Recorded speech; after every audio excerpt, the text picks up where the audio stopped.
Selusha said to him. I give the same to her for her loss, he said.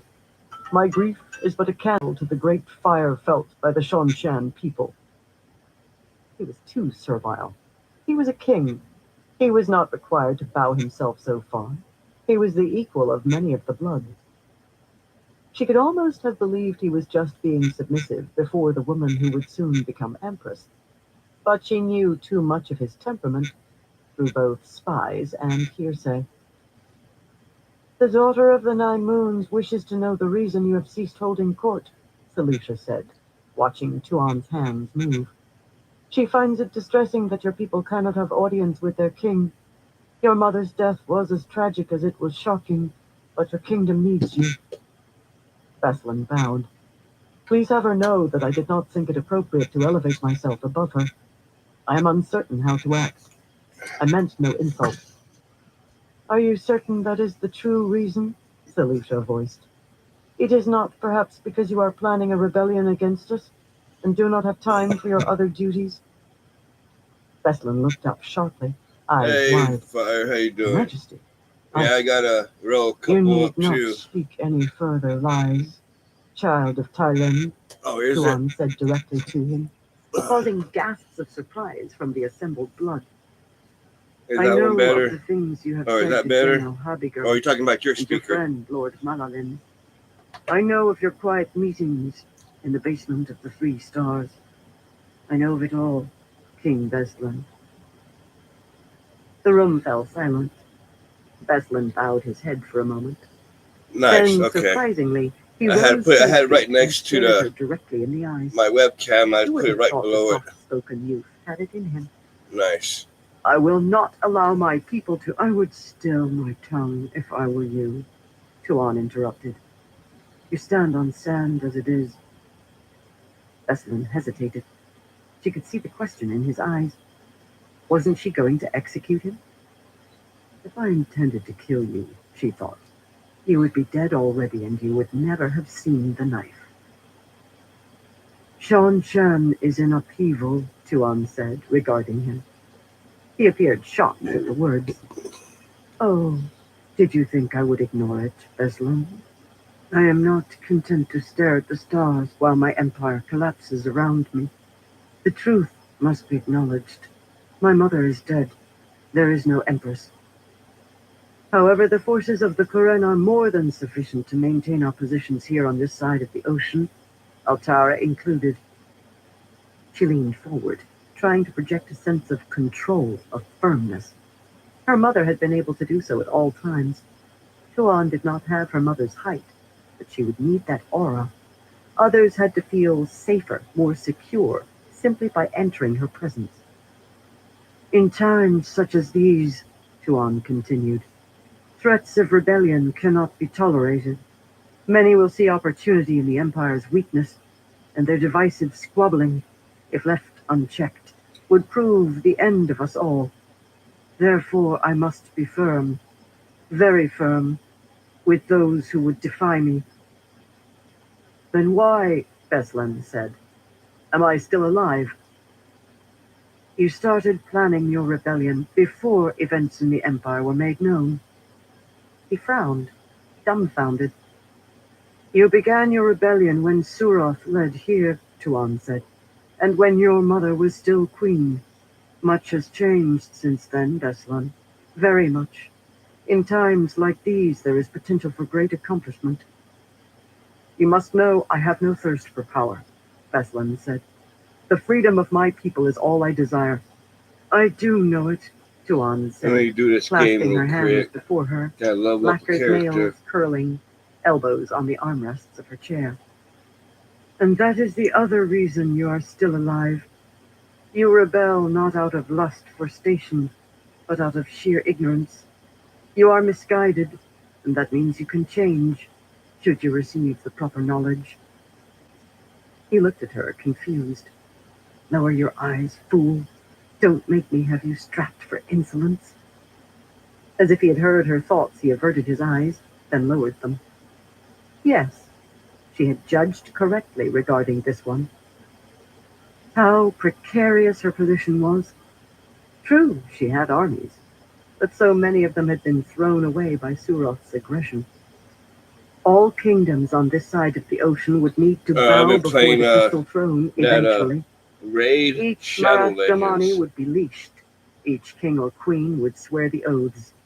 But Suroth had pushed too hard, particularly in the fiasco with Turon. 100,000 men lost in one battle. Let's get this one little part done. Then I can put it Turon on needed auto. Altara. She needed Ebudar.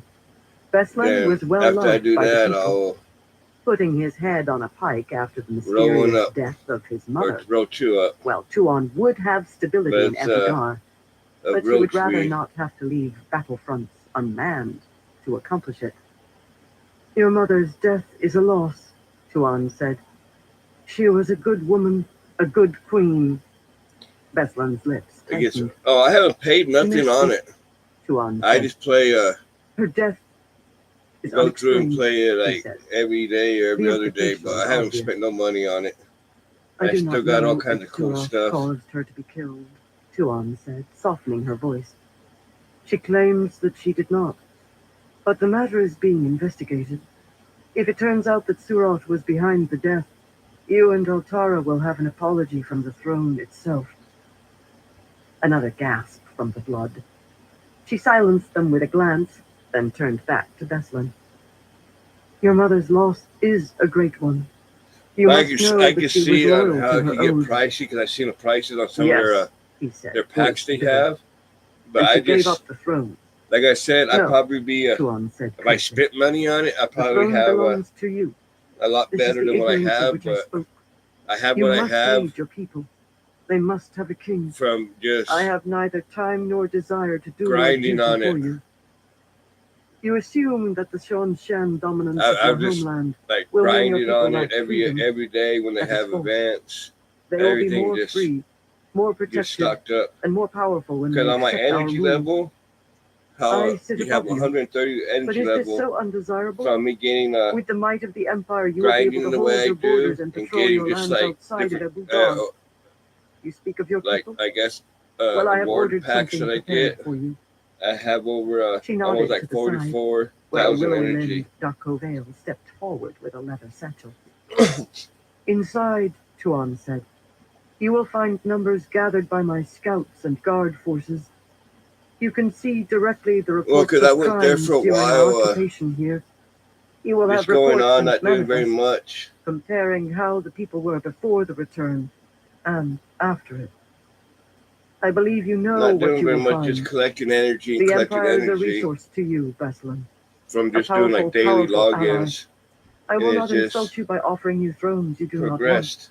I will entice you by promising stability, But I'm food, and level protection for your people, all 69, for the simple at least price on of your this loyalty. account. He hesitantly accepted the satchel.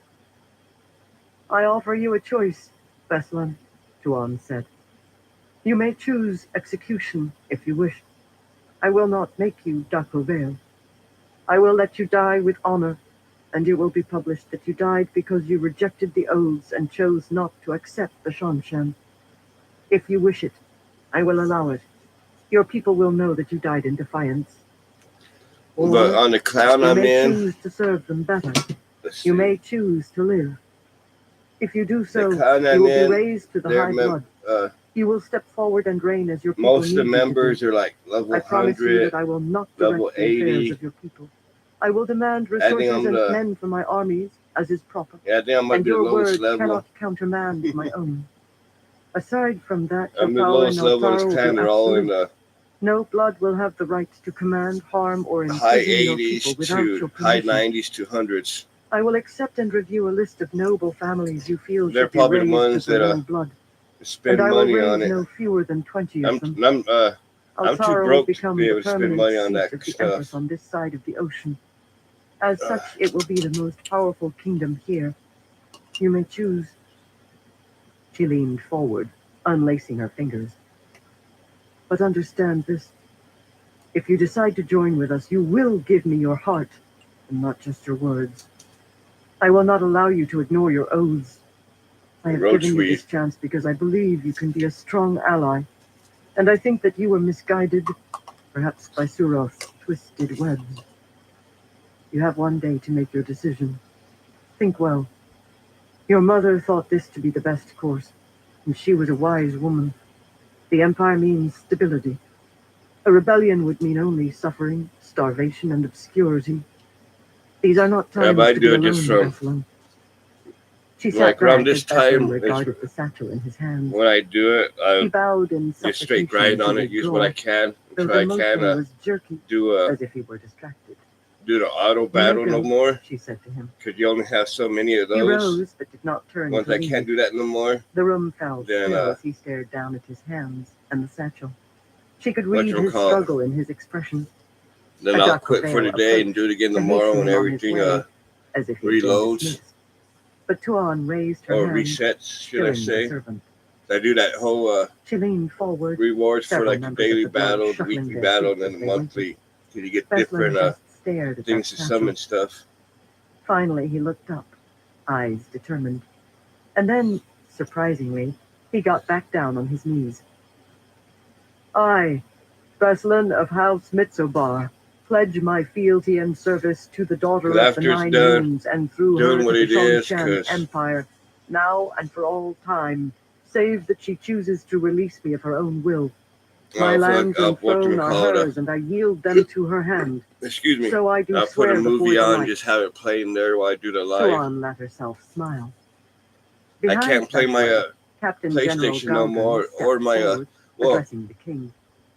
technically not I the can proper still way play to- my Nintendo, because I have a Tuan Nintendo Switch silenced 2 him with a that gesture. I'm getting done on payments and "We whatnot. demand that this people But adopt I our technically ways, can still General," play she that because it has a said. whole "It is fitting that we handheld accept part some of it affairs. that you can still hook up to the TV. Not But if too we don't many hook up of to the those TV, we ways, can of still course. sit But there she and could play it. thank her long So that conversations I with can Mistress still Amen technically for allowing play. her to understand I this. just can't play The Shongshan anything had on my perhaps made a PS5, mistake with this people which kind of in making sucks. them swear Shongshan oaths of obedience. Hopefully, Matrim had sworn those I get a oaths, TV here but soon. ignored them handily when the time came. Yet he had been certain to keep his word to her, and his men had assured her he was a man of honor. How strange that they would be willing to elevate one oath over another. These people were odd. But she would have to understand them in order to rule them, and she would have to rule them to gather strength for her return to Shongshan. "Your oath is pleasing to me, King Beslan. I raise you to the high blood, and give you and your house dominance over the kingdom of Altara for now and all time. And that's Your how I will got for the to where administration and I've governance of gotten it is second doing only to that of all the the imperial dailies throne and itself." all the special events Right. they have for He the stood, special unlock legs characters, looking shaky. like going in every "Are day. you certain you're not Taviran, my I've gotten lady?" a couple he cool asked. "Because I certainly wasn't characters expecting that to way. do that when I walked in here." I got Tavir. it's funny they These have people Ronda were Rousey that you were foolish, able to get. superstitious. I "I got am pleased with you," she said to him. "I knew was your it mother for Alien? only a short time, but I did I find her got quite Enzo capable. Amore from I would not Assassin's have enjoyed Creed, being forced to because execute that her was the only most recent remaining one. son." He nodded in appreciation. To the side, Selusha covertly signed. That was well handled. Unconventional, perhaps, but very delicately done. Tuan felt a warm sense of pride. She turned to the white-haired General Galgan. "General, I realize you have been waiting to speak with me, and your patience is to be commended. You may now speak your thoughts. King Beslan, you may withdraw or remain. It is your right to attend any public conferences I have in your kingdom, and you need no permission or invitation to attend." Beslan nodded, bowing but retreating to the side of the room to watch. "Thank you, highest." Oh yeah, and that was another one that Galgan came said out a while reverently, back. Was stepping forward. Ninja He Turtles. waved to his So I got a sojourn, Ninja who Turtle on stood in mine the too. hallway outside. They entered, first prostrating themselves before Tuan, then quickly set up a table and several maps. One servant brought Galgan a bundle, which he carried, approaching Tuan. Karid was at her right shoulder in a moment, Selusha at her left, but Galgan kept a respectful distance. He bowed and unrolled the item on the ground. It was a banner of red, bearing a circle Oh yeah, in the center, Skeletor. split by a sinuous line. One half if I of the can get it. circle was black, the other white. "What is it?" Tuan asked, leaning forward. The banner of the dragon reborn, Galgan said.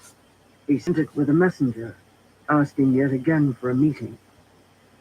He glanced up, not meeting her eyes, but showing a thoughtful, concerned face. This morning when I arose, Tuan said, I saw a pattern like 3 towers in the sky and a hawk high in the air passing between them. The various members of the blood in the room nodded appreciatively. Only Beslan seemed confused. How did these people live, not knowing the omens? Had they no desire to understand the visions of fate the pattern was giving them? The hawk and 3 towers were an omen of difficult choices to come. They indicated that boldness would be needed. What are your thoughts on the Dragon Reborn's request for a meeting? Tuan asked Galgan. Perhaps it would be unwise to meet with this man, highest daughter. I am not certain of his claims to his title. Beyond this question, does the Empire not have other concerns at this time? You wonder why our forces have not retreated, Tuan said. Why we have not struck out for Shanshan to secure the throne. He bowed his head. I trust your wisdom, highest daughter. This is the Dragon Reborn, Tuan said, and not just an impostor. I am convinced of it. He must bow before the crystal throne before the last battle can begin, and so we must stay. It is not an accident that the return happened now. We are needed here, more than we are needed, unfortunately, in our homeland. Galgan nodded slowly. He agreed with her on not retreating to Shanshan. He had simply assumed it would be what she wished. In declaring they would stay, she had earned his respect. Not that he wouldn't still consider seizing the throne for himself. A man could not hold his position without a great deal of ambition. However, he was known to be a prudent man as well as an ambitious one. He would not strike unless he was convinced it was for the best. He would have to believe that he had a strong potential for success, and that removing Tuan would be better for the Empire. That was the difference between an ambitious fool and an ambitious wise man. The latter understood that killing someone was only the beginning. Taking Tuan's life and assuming the throne himself would gain him nothing if it alienated the rest of the blood. He walked to his table with Matt. If you wish to continue to prosecute the war, highest daughter, permit me to explain the condition of your army. One of our most ambitious plans is being organized by Lieutenant General Yulun. Galgun gestured to the assembled officers, and a short, dark-skinned man of the low blood stepped forward. He wore a black wig to hide his baldness, and he approached and knelt before Tuan, bowing. You are commanded to rise and speak, General, Selusha voiced. The highest daughter should know my thanks, Yulun said, rising. At the map table, he gestured for several aides to hold up a map so that Tuan could see. Aside from setbacks in Arid Doman, the process of reclaiming these lands has proceeded Number 1 done. More slowly than we Now I would gotta wish, work at number 2. but not without great victories. The people of these kingdoms do not rally to the defense of their neighboring nations. We have had great success seizing them one at a time. Only 2 issues cause us worry. The first is this Randall Thor, the Dragon Reborn, who has been pursuing an aggressive war of unification to the north and east. The highest daughter's wisdom will be needed in teaching us to subdue him. The other concern has been the large number of Marath Damani concentrated in the place known as Tarvala. Right. I believe the highest daughter has heard And of the especially great weapon since they used to destroy a large patch of land new north of Ebu Dar. wrestling Tuan game's nodded. coming out next The month. Suldam have never seen its like, Yulin continued. We assume it is a thing of Damani which can be taught to them if the right Marath Damani are taken. This wondrous ability they have to transport instantly from one place to another, if true, will prove a second technique of great tactical advantage that we must capture. Tuan I'm nodded hoping again, studying I'll the be map, happy with just a little which showed the 32 place inch. called Tarvalon. Just so I have something. Selusha voiced, The highest daughter is curious as to your plans. You will proceed. My thanks are expressed deeply, Yulin said, bowing. As captain of the air, I have the honor of commanding the Rakan and Torakan serving the return. It fell. I believe that a strike at the very heart of our enemy's lands would not only be possible, but highly advantageous. We have not yet had to fight many of these Marath Damani in combat, but as we advance into lands controlled by the Dragon Reborn, we will undoubtedly face them in great numbers. They assume that they are safe from us at this time. A strike now could have great impact on the future. Each Marath Damani we leash is not only a powerful tool gained by our forces, but one lost by the enemy. Preliminary reports claim that there are hundreds upon hundreds of Marath Damani congregated in this place called the White Tower. That many? Tuan thought. A force like that could turn the war entirely. True, those Marath Damani who had traveled with Matrim had said that they would not take part in wars. Indeed, Marath Damani who had once been Aes Sedai had, so far, proven useless as weapons. But could there be some way to twist their supposed vows? Something Matrim had said in passing made her suspect they could. Her fingers flew. The daughter of the Nine Moons wonders how a strike against them could be feasible, Selusha voiced. The distance is great, hundreds of leagues. We would use a force of mostly Torakan, General Yulan said, with some Rakan for scouting. Our captured maps show large grasslands with very few inhabitants, which could be used as resting points along the way. We could strike across Murundi here, he pointed at a second map which aides held up, and come at Tarvalin from the south. If it pleases the highest daughter, we could raid at night, while the Marath Damani are asleep. Our objective would be to capture as many of them as possible. It is wondered if this really could be accomplished, Selusha voiced. Tuan was intrigued. Number 2 What down. numbers Roll. would we be able to use for such a raid? If we were fully committed, Yulan asked, I believe I could gather up between 80 and 100 Torakan for the assault. 80 to 100 Torakan. So, perhaps around 300 soldiers with equipment, leaving room to bring back captured Marath Damani. 300 would be a considerable force for a raid like this, but they would have to move quickly and lightly so as to not be trapped. If it pleases the highest daughter, General Galgan said, stepping forward again. I believe General Yulan's plan has much merit. It is not without potential for great loss, but we will never have another such opportunity. If brought to bear in our conflict, those Marath Damani could disable us. And if we could gain access to this weapon of theirs, or even their ability to travel great distances, well, I believe that the risk of every Torakan in our army is worth the gains. A nice If blanket I it got pleases now. the highest daughter, General Yulan continued, our plan It's calls actually, for the use of 20 squads of the Fist of Heaven, 200 troops total, It's actually and 50 handmade. linked Suldam. We think that perhaps a small group of blood knives would be appropriate as well. Blood knives, the most elite members of the Fist of Heaven, itself. And what's cool about it is Yulan and Galgan were it's one that, dedicated to this action. One never committed blood that, knives my unless mom one was made. very serious, for they did not return from their missions. Their duty was to stay behind after the Fists withdrew and cause damage, as much damage as possible to It's a the nice enemy. one. If they Put could it like place some of this. them in Tarvalin, Get you all we'd nice ordered and to toasty. kill It as was many cold. Marath Damani as possible. The Dragon Reborn will not react well to this raid, Tuan said to Galgan.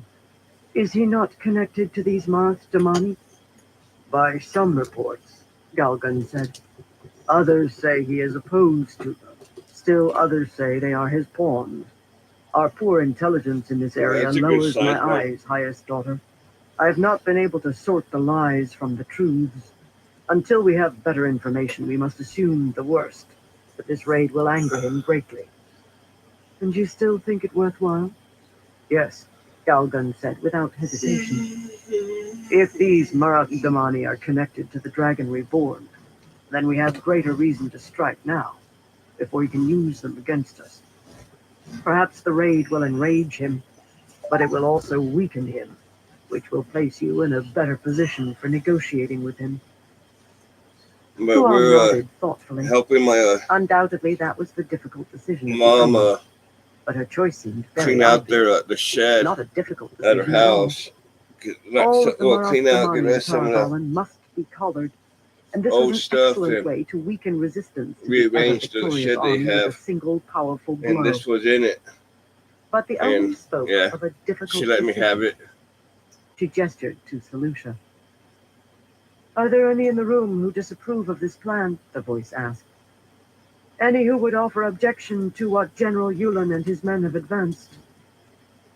The blood in the room regarded one another.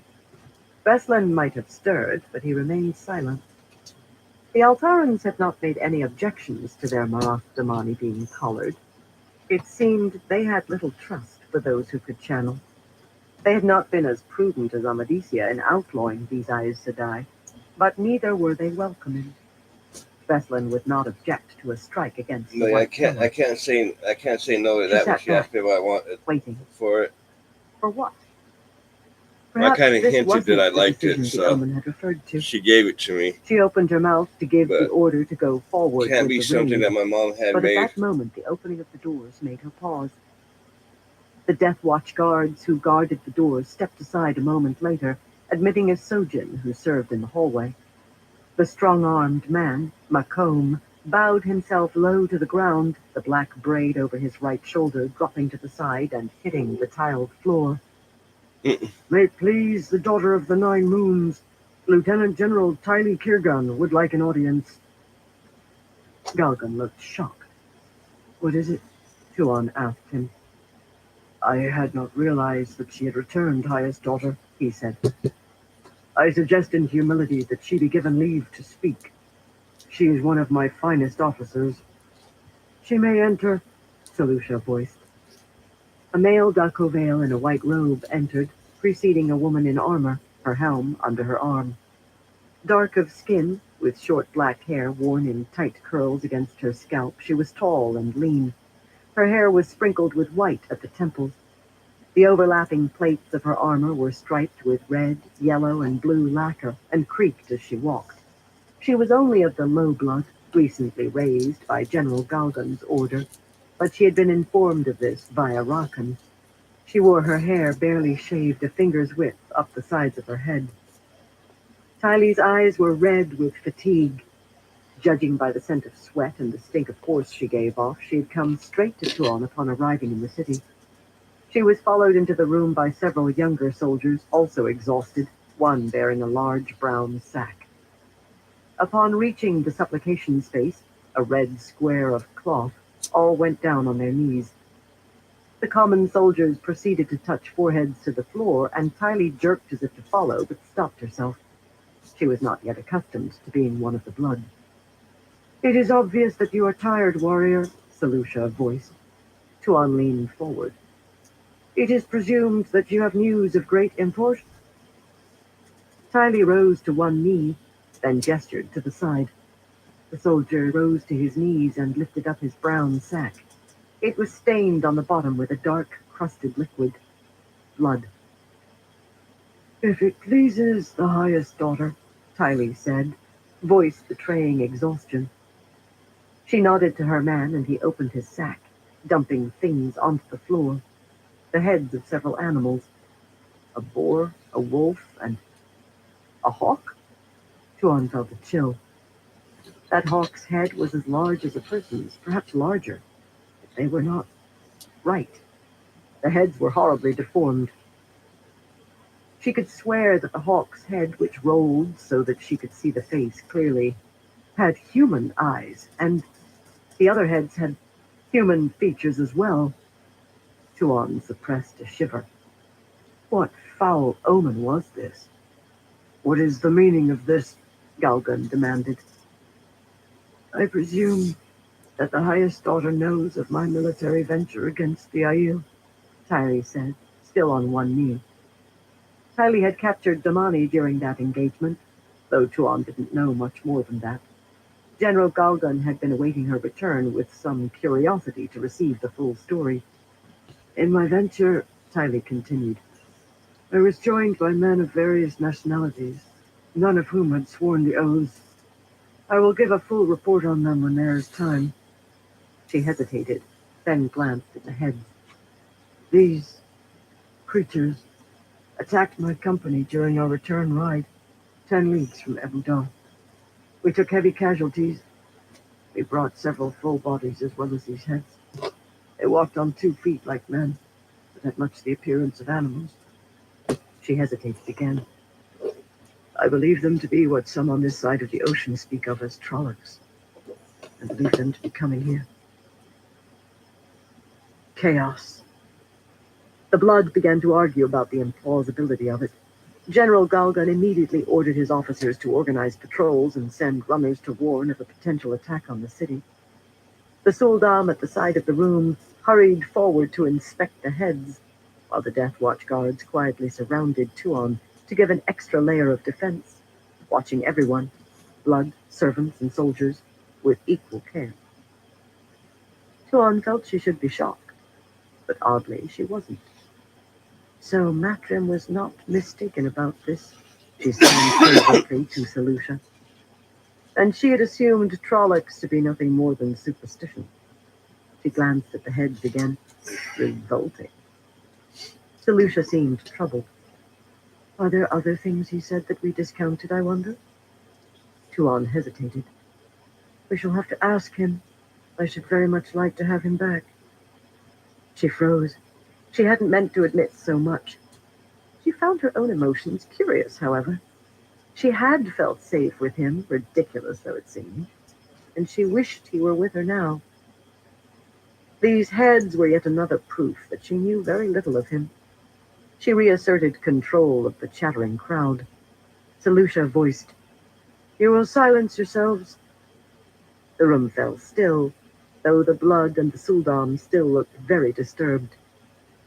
Tylee still knelt, head bowed, the soldier who had borne the heads kneeling beside her. Yes, she would have to be thoroughly questioned. This news changes little, Selusha voiced. We were already aware that the last battle approaches. We appreciate Lieutenant General Tylee's revelations. She is to be commended. But this only makes it more urgent that we subdue the Dragon Reborn. There were several nods from those in the room, including General Galgun. Veslin did not seem so quickly persuaded. He just looked troubled. If it pleases the highest daughter, Tylee said, bowing. You are allowed to speak. These last few weeks, I've seen many things that have given me thought, Tylee said. Star Wars 1 sounds Even good. before my troops were attacked, I was I had worried. to put that on. The wisdom and grace of the highest daughter undoubtedly let her see further than one such as I. But I believe that our conquests so far in this land have been You easy can't go wrong with compared the to old what might school come. Star Wars. If I may be so bold, I believe that the Dragon Reborn and those associated with him may make better allies than enemies. It was a bold statement. Tuon leaned forward, lacquered nails clicking on the armrests of her chair. Many of the low blood would be so in awe at meeting one of the Empress's household, much less the highest daughter, that they would not dare speak. Yet this woman offered suggestions in direct opposition to Tuon's published will. A difficult decision is not always a decision where both sides are equally matched, Tuon, Selusha said suddenly. Perhaps in this case a difficult decision is one that is right, but requires an implication of fault as well. Tuon blinked in surprise. Yes, she realized. Selusha is my truth speaker now. It would take time to accustom herself to the woman in that role. It had been years since Selusha had corrected or reproved her in public. And yet, meeting with the Dragon Reborn in person, she did need to contact him, and had planned to. But would it not be better to go to him in strength, his armies defeated, the White Tower torn down? She needed him brought to the Crystal Throne under very controlled circumstances, with the understanding that he was to submit to her authority. And yet, with Shan Chan in rebellion, with her position here in Altara barely stabilized, well, perhaps some time to think. Some time to take a few deep breaths and secure what she already had would be worth delaying her strike on the White Tower. General Galgan, send Rakan to our forces in Almuth Plain and eastern Altara, she said firmly. Tell them to hold our interests but avoid confrontation with the Dragon Reborn, and reply to his request for a meeting. The Daughter of the Nine Moons will meet with him. General Galgan nodded, bowing. Order must be brought to the world. If she had to do that by lowering her eyes slightly and meeting with the Dragon Reborn, then so be it. Oddly, she felt herself wishing, once again, that Matrim were still with her. She could have put his knowledge of this Randall Thor to good use in preparing for the meeting. Stay well, you curious man, she thought, glancing back at the balcony, northward. Do not dig yourself into trouble deeper than you can climb to freedom. You are Prince of the Ravens now. Remember to act appropriately, wherever it is you are.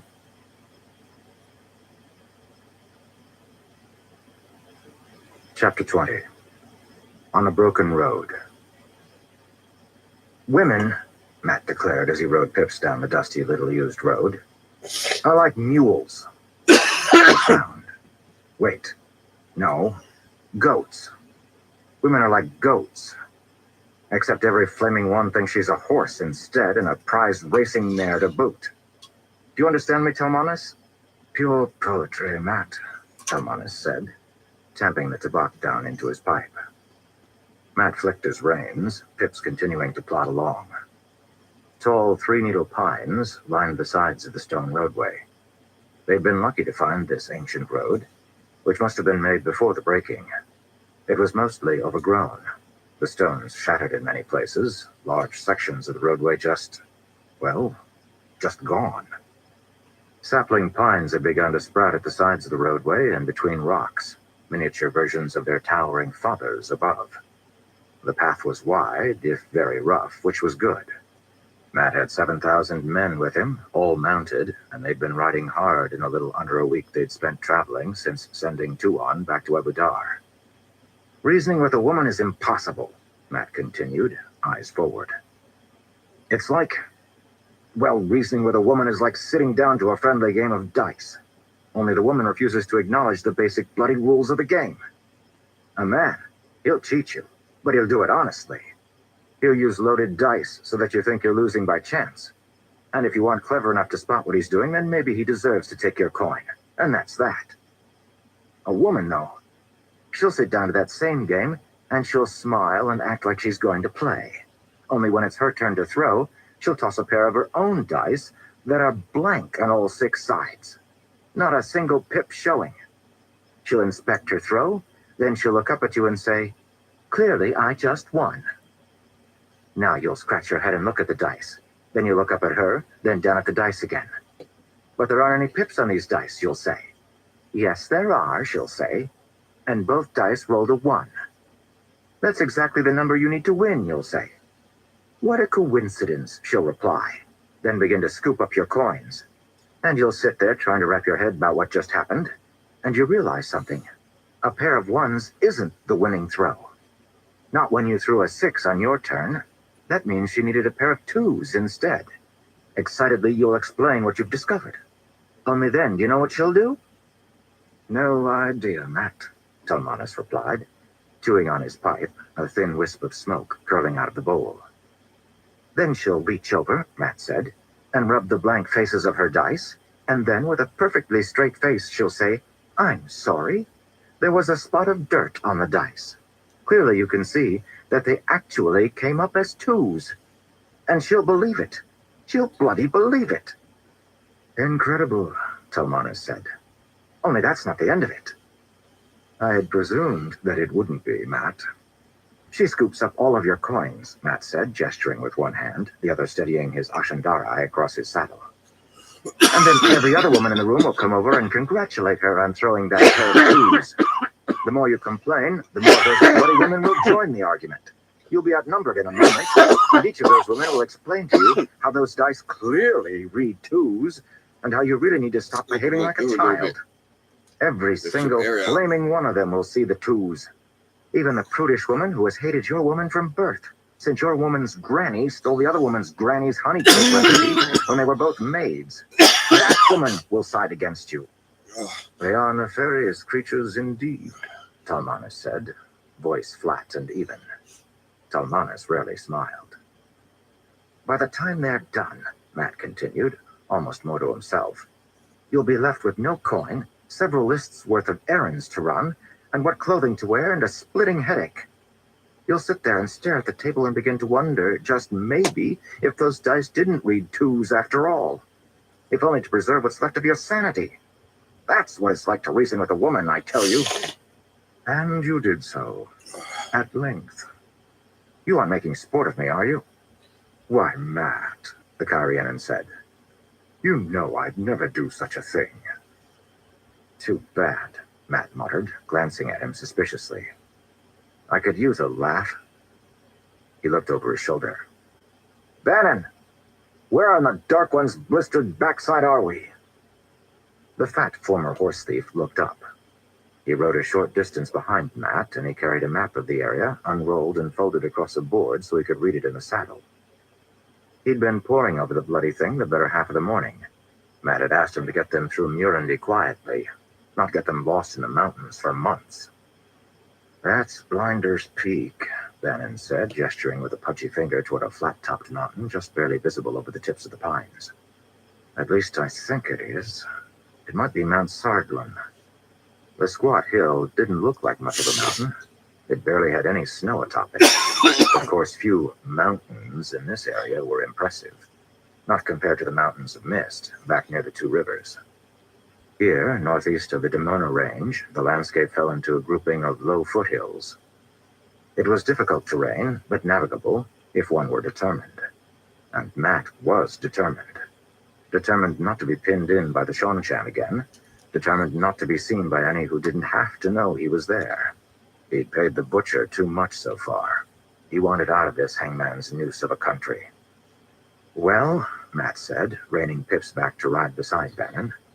Which of those mountains is it? Maybe we should go ask Master Roydell again. The map belonged to the master mapmaker. Right. It was only because of his presence that they'd been able to find this roadway in the first place. But Bannon insisted on being the one to guide the troop. A mapmaker wasn't the same thing as a scout. You didn't have a dusty cartographer ride out and lead the way for you, Bannon insisted. In truth, Master Roydell didn't have a lot of experience being a guide. He was a scholar, an academic. He could explain a map for you perfectly, but he had as much trouble as Bannon making sense of where they were, since this roadway was so disjointed and broken, the pines high enough to obscure landmarks, the hilltops all nearly identical. Of course, there was also the fact that Bannon seemed threatened by the presence of the mapmaker, as if he were worried about being unseated from his position guiding Matt and the band. Matt had never expected such an emotion from the overweight horse thief. It might have been enough to make him amused if they weren't lost so much of the flaming time. Bannon scowled.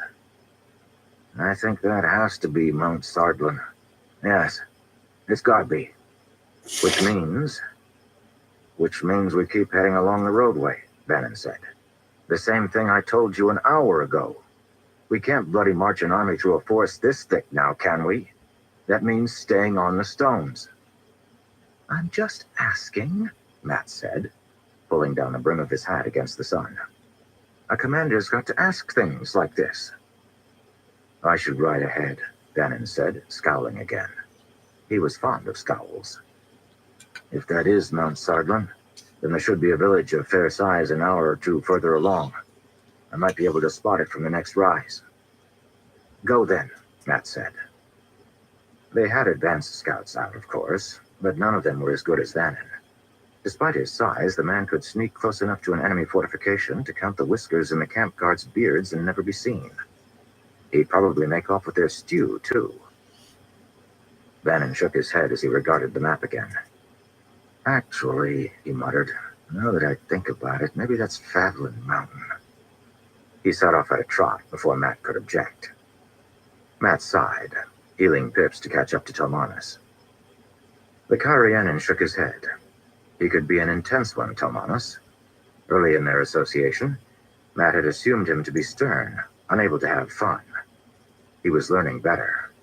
Talmanis wasn't stern, he was just reserved. But at times there seemed to be a twinkle in the nobleman's eyes, as if he were laughing at the world, despite that set jaw and his unsmiling lips. Today he wore a red coat trimmed with gold, and his forehead was shaved and powdered after Carian fashion. It looked bloody ridiculous, but who was Matt to judge? Talmanis might have terrible fashion sense, but he was a loyal officer and a good man. Besides, he had excellent taste in wine. "Don't look so glum, Matt," Talmanis said, puffing on his gold-rimmed pipe. Where'd he gotten that, anyway? Matt didn't remember him having it before. "Your men have full bellies, full pockets, and they just won a great victory. Not much more than that a soldier can ask for." "We buried 1,000 men," Matt said. "That's no victory." The memories in his head, the ones that weren't his, said he should be proud. The battle had gone well. But there were still those dead who had depended on him. "There are always losses," Talmanis said. "You can't let them eat you up, Matt. It happens." "There aren't losses when you don't fight in the first place." "Then why ride to battle so often?"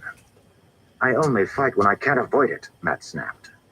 Blood and bloody ashes, he only fought when he had to. When they trapped him. Why did that seem to happen every time he turned around?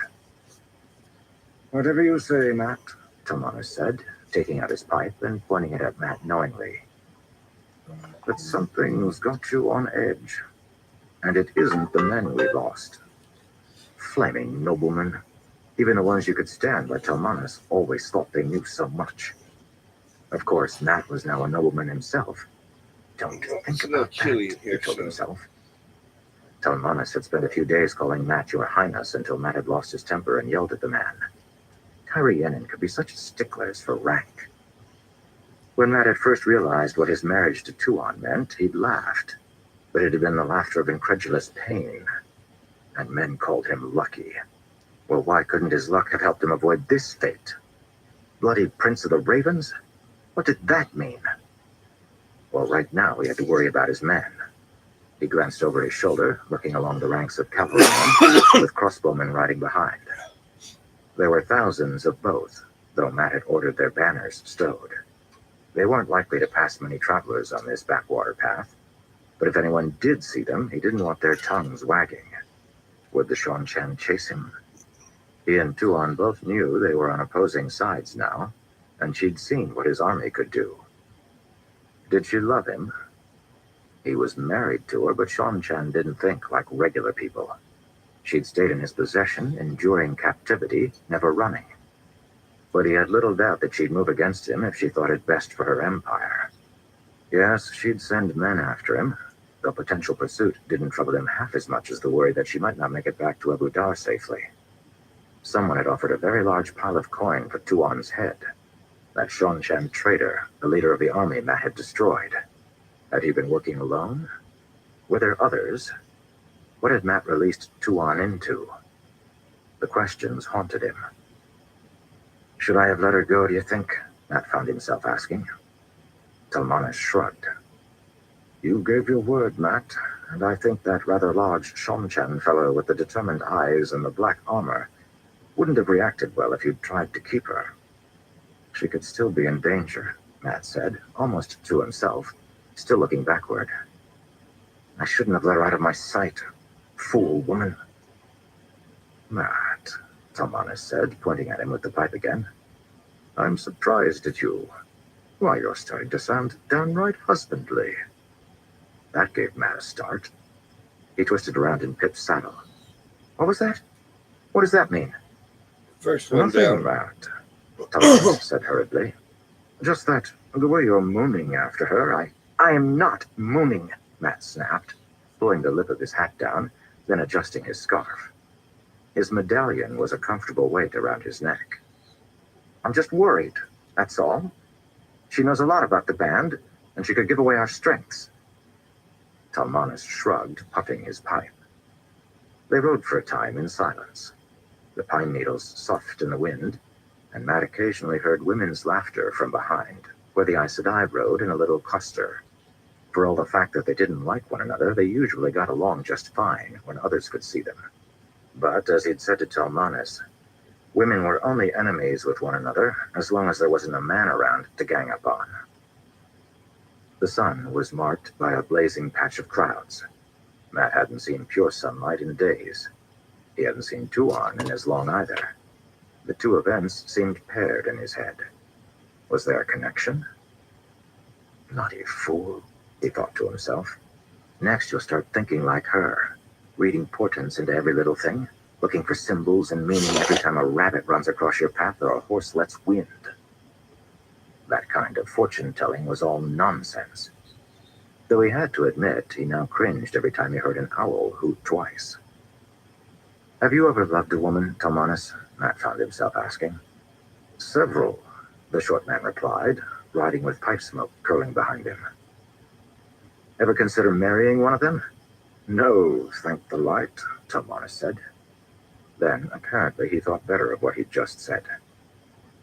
I mean, it wasn't right for me at the time, Matt. But I'm certain it will work out fine for you. Matt scowled. If Tuon was going to bloody finally decide to go through with the marriage, couldn't she have picked a time when others couldn't hear? But no. She'd gone and spoken in front of everyone, including the Aes Sedai. That meant Matt had been doomed. Aes Sedai were great at keeping secrets unless those secrets could in any way embarrass or inconvenience Matrim Cawthon.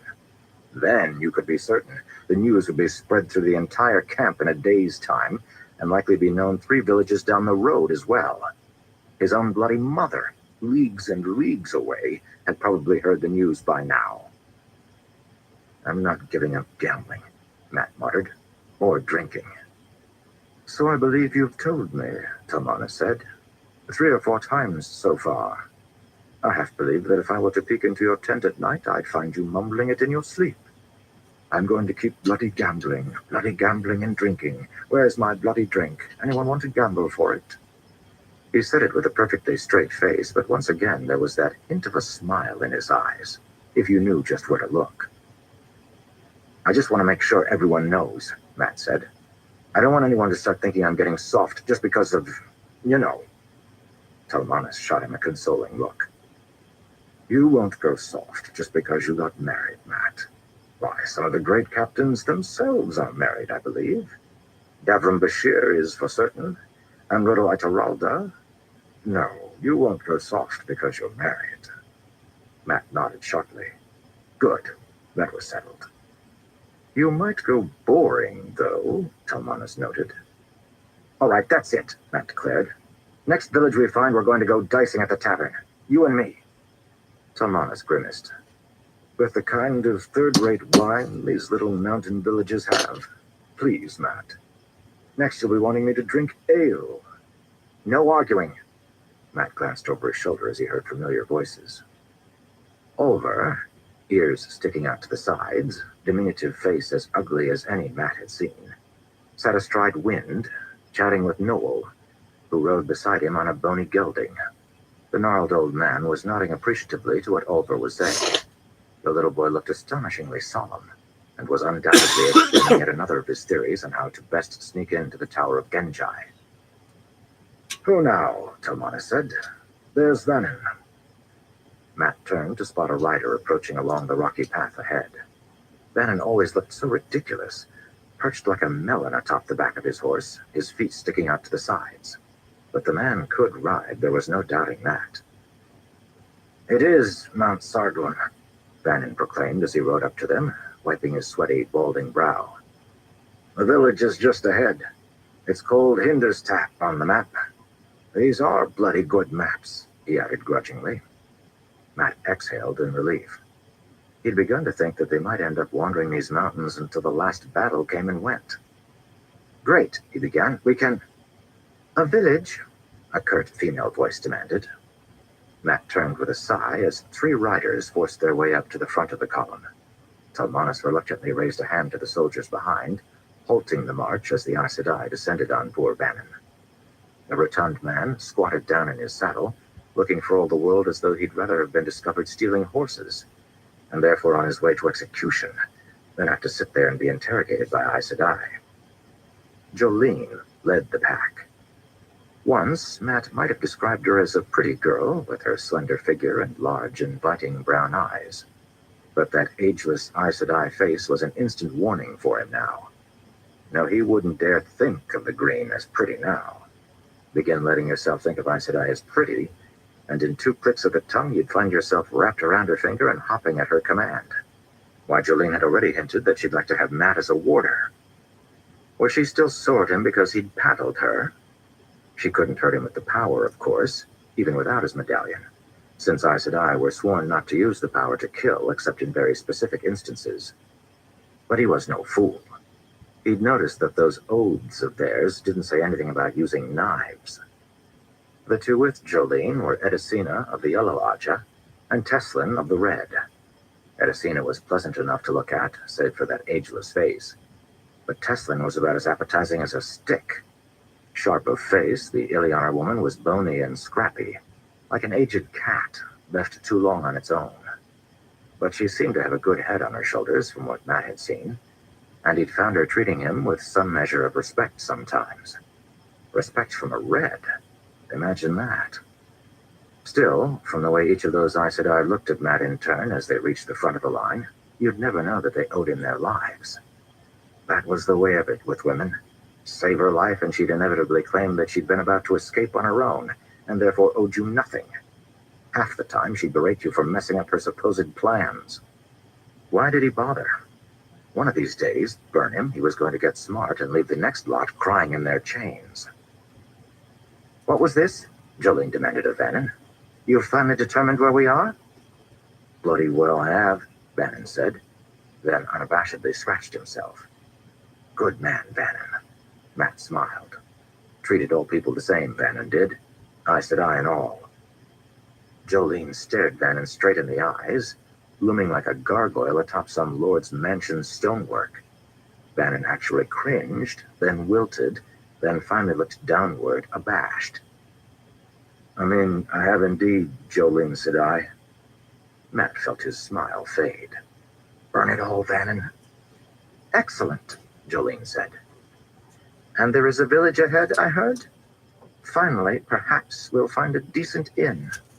I could use something other than the fare these ruffians of Cothans call food. Here now, Matt said. That isn't... How far do we be from Camelin, Master Cothan? Teslin cut in. She did her best to ignore Jolene.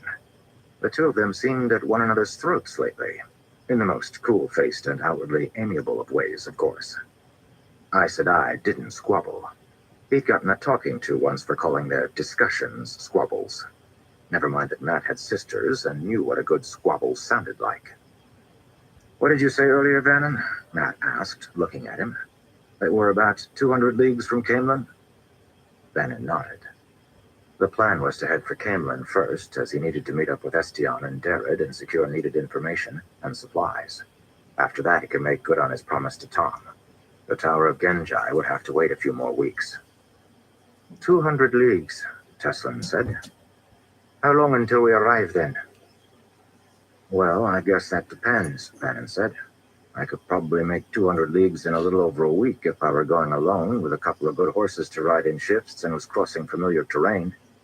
The whole army, though? Through these hills using a broken roadway? 20 days, I'd say. Maybe longer. Jolene glanced at Matt. We aren't leaving the band behind, Matt said. Not an option, Jolene. She looked away, her expression dissatisfied. You're welcome to go on your own, Matt said. That goes for each of you. You Aes Sedai aren't my prisoners. Leave any time you want, so long as you head north. I won't risk you heading back to be taken by Sean-chan. What would it be like, traveling with just the band again, not an Aes Sedai in sight? Ah, if only. Teslin looked thoughtful. Jolene glanced at her, but the Red didn't give any indication if she'd be willing to leave or not. Edicina, however, hesitated, then nodded to Jolene. She was willing. Very well, Jolene said to Matt with a haughty air. It would be good to be away from your crudeness, Cothan. Prepare for us, say, 20 mounts, and we shall be off. 20? Matt asked. Yes, Jolene said. Your man here mentioned that he'd need 2 horses to make the trip in a reasonable amount of time, so that he could remount presumably when one of the beasts grew tired. I count 2 of you, Matt said, his anger rising. That means 4 horses. I figured you'd be smart enough to do that math, Jolene. And then, softer, he added, if just barely. Jolene's eyes opened wide, and Edicina's expression was painted with shock. Teslin gave him a shocked glance, seeming disappointed. To the side, Talmanas just lowered his pipe and whistled quietly. That medallion of yours makes you impudent, Matron Cothan, Jolene said coldly. My mouth makes me impudent, Jolene, Matt replied with a sigh, fingering the medallion hidden beneath his loosely tied shirt. The medallion just makes me truthful. I believe you were going to explain why you need to take 20 of my horses when I barely have enough for my men as it is. 2 each for Edicina and myself, Jolene said stiffly. 2 each for the former Suldan. You don't presume that I'm going to leave them behind to be corrupted by your little band here. 2 Suldan, Matt said, ignoring the barb. That's 8 horses. 2 for Satala. I assume she'll want to be away from all of this with us. 10. 2 more for Teslin, Jolene said. She will undoubtedly want to go with us, though she currently has nothing to say on the matter. And we'll need about 4 pack animals worth to carry our things. They'll have to trade their burdens too, so 4 more for that. 20. Which you'll feed how? Matt asked. If you're riding that hard, you won't have time to graze your horses. There's barely anything for them to eat these days anyway. That had proven a big problem. The spring grass wasn't coming in. The meadows they passed were brown with fallen leaves, the dead winter weeds pressed flat by snow, barely a new shoot of grass or weed. Horses could feed on the dead leaves and winter grass, of course, but wild deer and other animals had been active, eating down whatever they could find. If the land didn't decide to start blooming soon, well, they were in for a difficult summer. But that was another problem entirely. We will need you to give us feed, of course, Jolene said. And some coin for inns. And who is going to take care of all those horses? You're going to brush them down each night, check their hooves, see that their feed is properly measured? I suppose we should take a handful of your soldiers with us, Jolene said, sounding dissatisfied. A necessary inconvenience. The only thing that is necessary, Matt said flatly, is for my men to stay where they're wanted, not where they're an inconvenience. No, they stay, and you'll have no coin from me. If you want to go, you can take 1 horse each and a single pack horse to carry your things. I'll give you some feed for the poor beasts, and giving you that much is generous. But with only 1 horse each, we'll barely be faster than the army, Jolene said. Imagine that, Matt said. He turned away from her. Bannon, go and tell Mandevrin to pass the word. We'll be camping soon. I know it's barely afternoon, but I want the band far enough from that village not to be threatening, but close enough that a few of us can go down to feel things out. All right, Bannon said, with none of the respect he'd shown the bloody Aes Sedai. He turned his horse and began to ride down the line. And Bannon, Matt called, make sure Mandevrin is aware that when I say a few of us will go down, I mean a very small group, led by myself and Talmanas. I won't have that village invaded by 7,000 soldiers looking for fun. I'll buy a cart in the town and what ale I can find, then send it back for the men. There is to be strict order in camp, with no one accidentally wandering down to visit now. Understand? Bannon nodded, looking grim. It was never fun to be the one who had to inform the men that they weren't going to be getting leave. Matt turned back to the Aes Sedai. Well, he asked, you taking my kind offer or not? Jolene just sniffed, then trotted her horse back down the ranks, obviously turning down the chance to go alone. Pity that. It would have made him smile each step of the way to think of it, though it probably would have taken Jolene all of 3 days to find some sap in a village somewhere to give her his horses so that her crew could ride faster. Edicina rode away, and Teslin trailed after, regarding Matt with a curious expression. She still looked disappointed in him, too. He glanced away, then felt annoyed at himself. What did he care what she thought? Talmanas was looking at him. That was odd of you, Matt, the man said. What? Matt said. The restriction on the men? They're a good lot, the band, but I've never known a group of soldiers who weren't likely to get themselves in a little trouble now and then, particularly where there's ale to be found. I wasn't talking about the men, Matt, Tilmanis said, bending to tap out his pipe against his stirrup, Dottle falling to flutter back onto the stony roadway beside his horse. I'm talking about how you treated the Aes Sedai. Right, Matt. We could have been rid of them. I'd count 20 horses and some coin a bargain to be free of 2 Aes Sedai. I won't be shoved around, Matt said stubbornly, waiting for the band to begin its march again. Not even to get rid of Jolene. If she wants something from me, let her ask with a grain of politeness, rather than trying to bully me into giving her whatever she wants. I'm no lapdog. Burn it, he wasn't. And he wasn't husbandly either, whatever that meant. You really do miss her, Tilmanis said, sounding a little surprised as their horses fell into pace beside one another. What are you blathering about now? Matt, you are not always the most refined of men, I'll admit. Sometimes your humor is indeed a bit ripe, and your tone on the brusque side. But you are rarely downright rude, nor intentionally insulting. You really are on edge, aren't you? Matt said nothing, just pulled the brim of his hat down again. I'm sure that she will be fine, Matt, Tilmanis said, tone gentler. She is royalty. They know how to take care of themselves. And she's got those soldiers watching after her. Not to mention Ogier. Ogier warriors. Who would think of such a thing? She'll be all right. We're done with this conversation, Matt said, shifting his spear to hold it upright, curved blade toward the unseen sun above, butt in the lancer's strap at the side of his saddle. Over, Matt said. You don't have any more of that tobacco, do you? Tilmanis sighed. It was the last pinch. Good tobacco, 2 rivers grown. The only patch of it I've seen in some time. It was a gift from King Roadrun, along with the pipe. He must have valued you. It was good, honest work, Tilmanis said. And terribly boring. Not like riding with you, Matt. It's good to have you back, crust and all. But your talk of feed with the Aes Sedai does have me worried. Matt nodded. How are we on rations? Low, Tilmanis said. We'll buy what we can at the village, Matt said.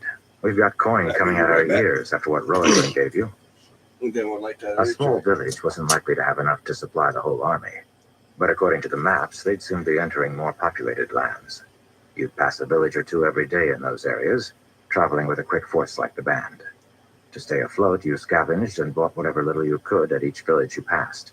A wagon load here, a cart full there, a bucket or 2 of apples from a passing farmstead. 7,000 men was a lot to feed. But a good commander knew not to turn down even a handful of grain. It added up. Yes, but will the villagers sell? Tilmanis asked. On our way down to meet you, we had a savage time getting anyone to sell us food. Seems there isn't much to be found these days. Food is getting scarce no matter where you go, and no matter how much money you have. Bloody perfect. Matt ground his teeth, then grew annoyed at himself for doing so. Well, maybe he was a little on edge. Not because of Tuon, though.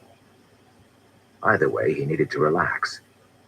And that village ahead, what did Bannon call it? Hinder's Tap? How much coin do you have on you? Tilmanis frowned. Couple of gold marks, pouch full of silver crowns. Why? Not enough, Matt said, rubbing his chin. We'll have to dig some more out of my personal chest first. Maybe bring the whole thing. He turned Pips around. Come on. Wait, Matt, Tilmanis said, reining in and following. What are we doing? You're going to kindly take me up on my offer to go enjoy ourselves at the tavern, Matt said. And while we're at it, we're going to resupply. If my luck's with me, we'll do it for free. If Egwene or Nynaeve had been there, they'd have boxed his ears and told him he was going to do no such thing. Tuon probably would have looked at him curiously and then said something that made him feel his shame right down into his boots. The good thing about Tomanus, however, was that he simply spurred his horse forward, face stoic, eyes betraying just a hint of amusement. "Well, I've got to see this then."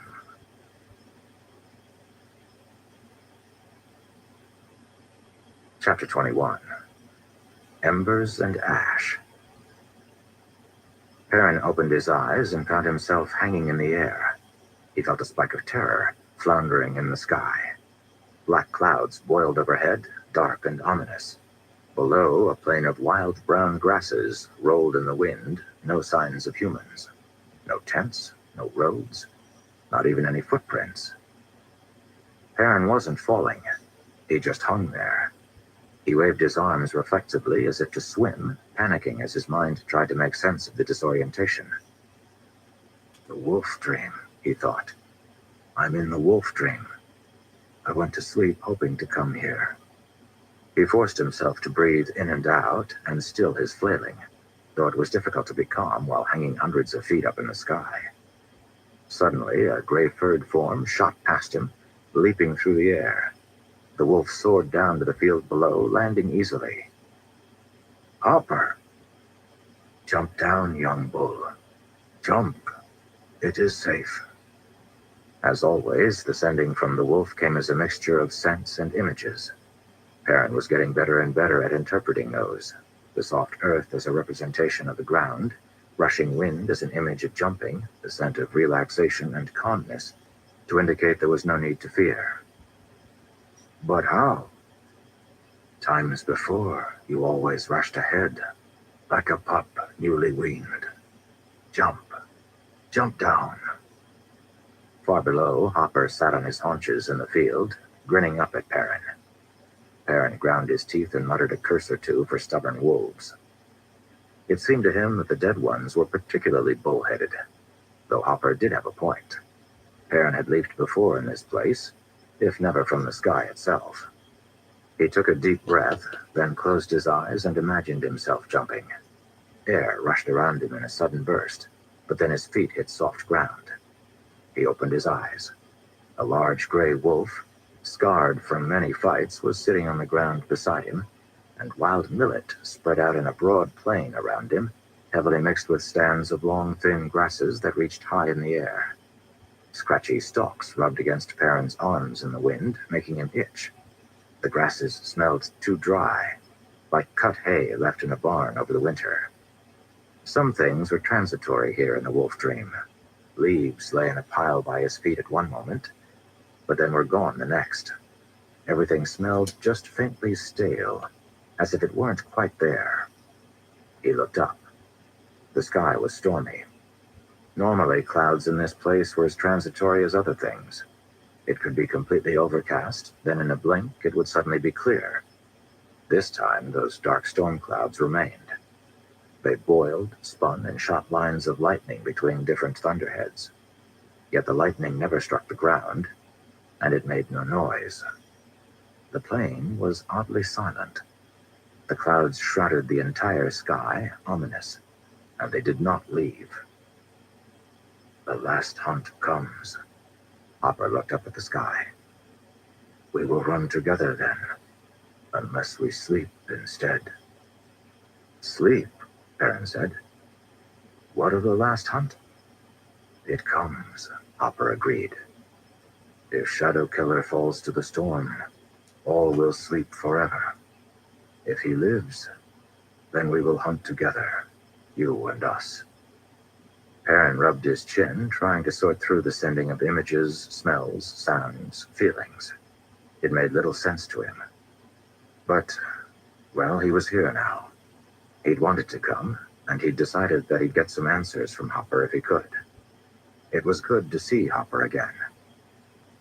"Run," Hopper sent. His sending was not alarmed. It was an offer. "Let us run together." Perrin nodded and began to jog through the grasses. Hopper loped beside him, sending amusement. "2 legs, young bull? 2 legs are slow." That sending was an image of men stumbling over themselves, tripping because of their elongated, silly legs. Perrin hesitated. "I have to keep control, Hopper," he said. When I let the wolf take control, well, I do dangerous things. The wolf cocked his head, trotting beside Perrin across the grassy field. The stalks crunched and scraped as the two of them passed through, finding a small game trail, turning along it.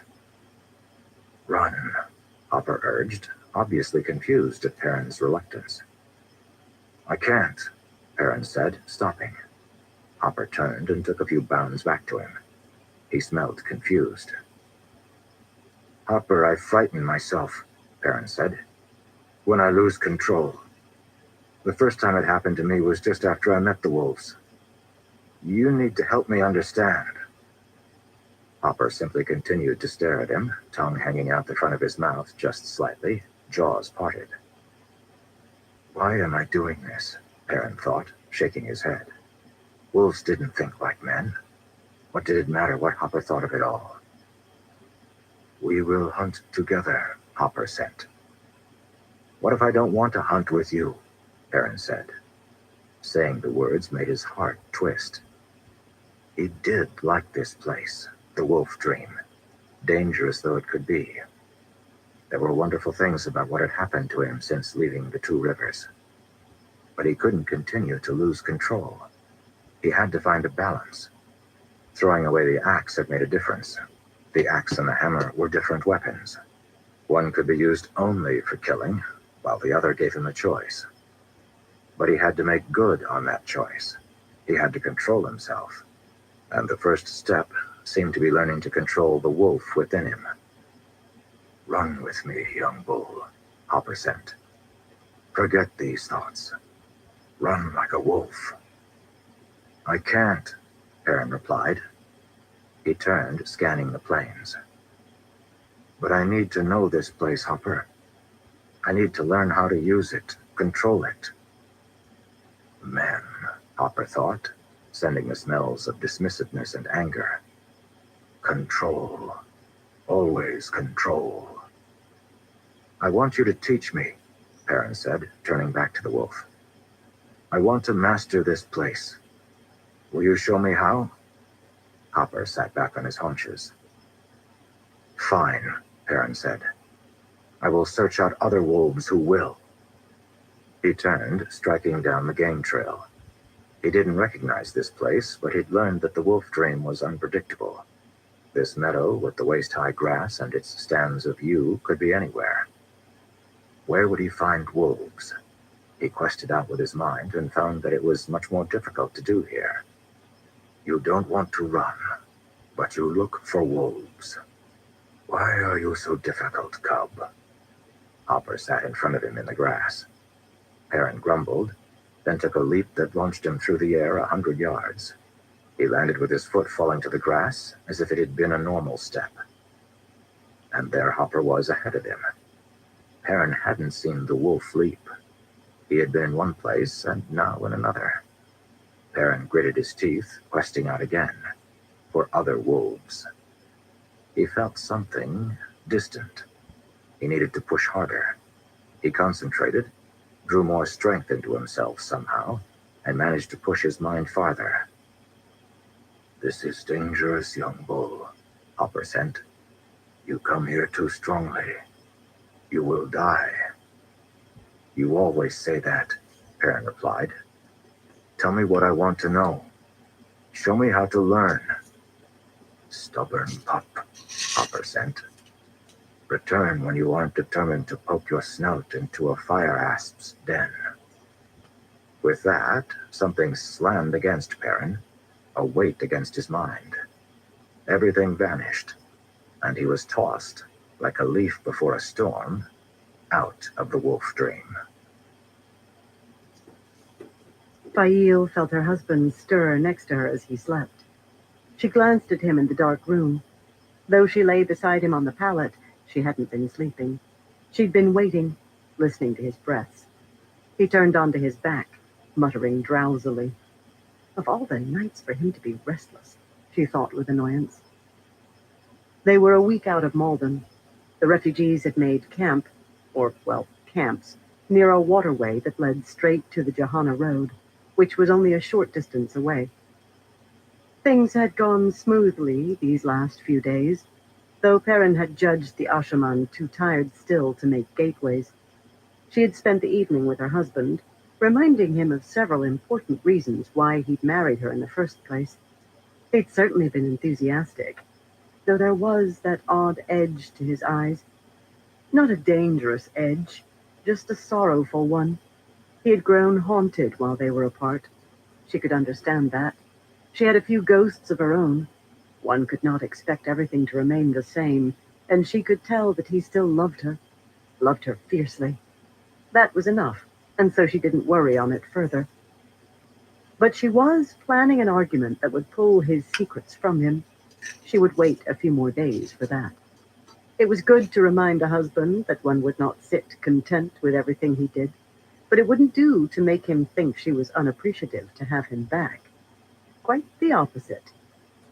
She smiled, rolling over and laying her hand on his chest, furred with hair, her head on his bare shoulder. She loved this burly, tumbling avalanche of a man. Being back with him was sweeter even than the victory of her escape from the Shido. His eyes fluttered open and she sighed. Love him or not, she wished he'd remain asleep this night. Hadn't she tired him out enough? He looked at her. His golden eyes seemed to glow just faintly in the darkness, though she knew it was a trick of the light. Then he pulled her a little closer. I didn't sleep with Berylane, he said, voice gruff. No matter what the rumors say. Dear, sweet, blunt Perrin. I know you didn't, she said consolingly. She'd heard the rumors. Virtually every woman she'd talked to in the camp, from Aes Sedai to servant, had pretended she was trying to hold her tongue, yet spilled the same news. Perrin, spending a night in the first of Mayenne's tent. No, really, Perrin said, a pleading tone entering his voice. I didn't fail, please. I said I believed you. Oh, yeah. You sounded, There you I go. don't know. A couple tokes of Darn it, this. woman, you sounded jealous. Would he never learn? Perrin, she said flatly, And then, it took me the better part of a year, not to mention considerable trouble, to seduce you. And then it only worked because there was a marriage involved. Berylane hasn't the skill to handle you. He reached his right hand up, scratching his beard, seeming confused. Then he just smiled. Besides, she added, snuggling closer, you spoke the words, and I trust you. So you're not jealous? Of course I am, she said, swatting his chest. Perrin, haven't I explained this? A husband needs to know his wife is jealous. Otherwise, he won't realize how much she cares for him. You guard that which you find most precious. Honestly, if you keep making me spell things out like this, then I won't have any secrets left. He snorted softly at that last comment. I doubt that's possible. He grew quiet, and she closed her eyes, hoping he'd go back to sleep. Outside the tent, she could hear the distant voices of guards chatting on patrol, and the sound of one of the farriers, Jerasid, Aymin, or Fulton, working late into the night, pounding out a shoe or nail to ready one of the horses for the next day's march. It was good to hear that sound again. The Aiel were useless when it came to horses, and the Shido had either released the ones they captured or turned them into workhorses. She had seen many fine saddle mares pulling carts during her days in Malden. Should it feel strange to be back? She had spent less than 2 months as a captive, but it had seemed like years. Years spent running errands for Savannah, being punished arbitrarily. But that time had not broken her. Strangely, she'd felt more like a noblewoman during those days than she had before. It was as if she hadn't quite understood what it was to be a lady until Malden. Oh, she'd had her share of victories. Shafail, the people of the Two Rivers, Aleandra and Perrin's camp members. She'd put her training to use, helping Perrin learn to be a leader. All of this had been important, had required her to use what her mother and father had trained her to be. But Malden had opened her eyes. There she had found people who had needed her more than she'd ever been needed before. Beneath Savannah's cruel dictatorship, there had been no time for games, no room for mistakes. She had been humiliated, beaten, and nearly killed, and that had given her a true understanding of what it was to be a liege lady. She actually felt a stab of guilt for the times she had lorded over Perrin, trying to force him, or others, to bend to her will. Being a noblewoman meant going first. It meant being beaten so others were not. It meant sacrificing, risking death, to protect those who depended upon you. No, it didn't feel strange to be back, for she'd taken Malden, the parts that mattered, with her.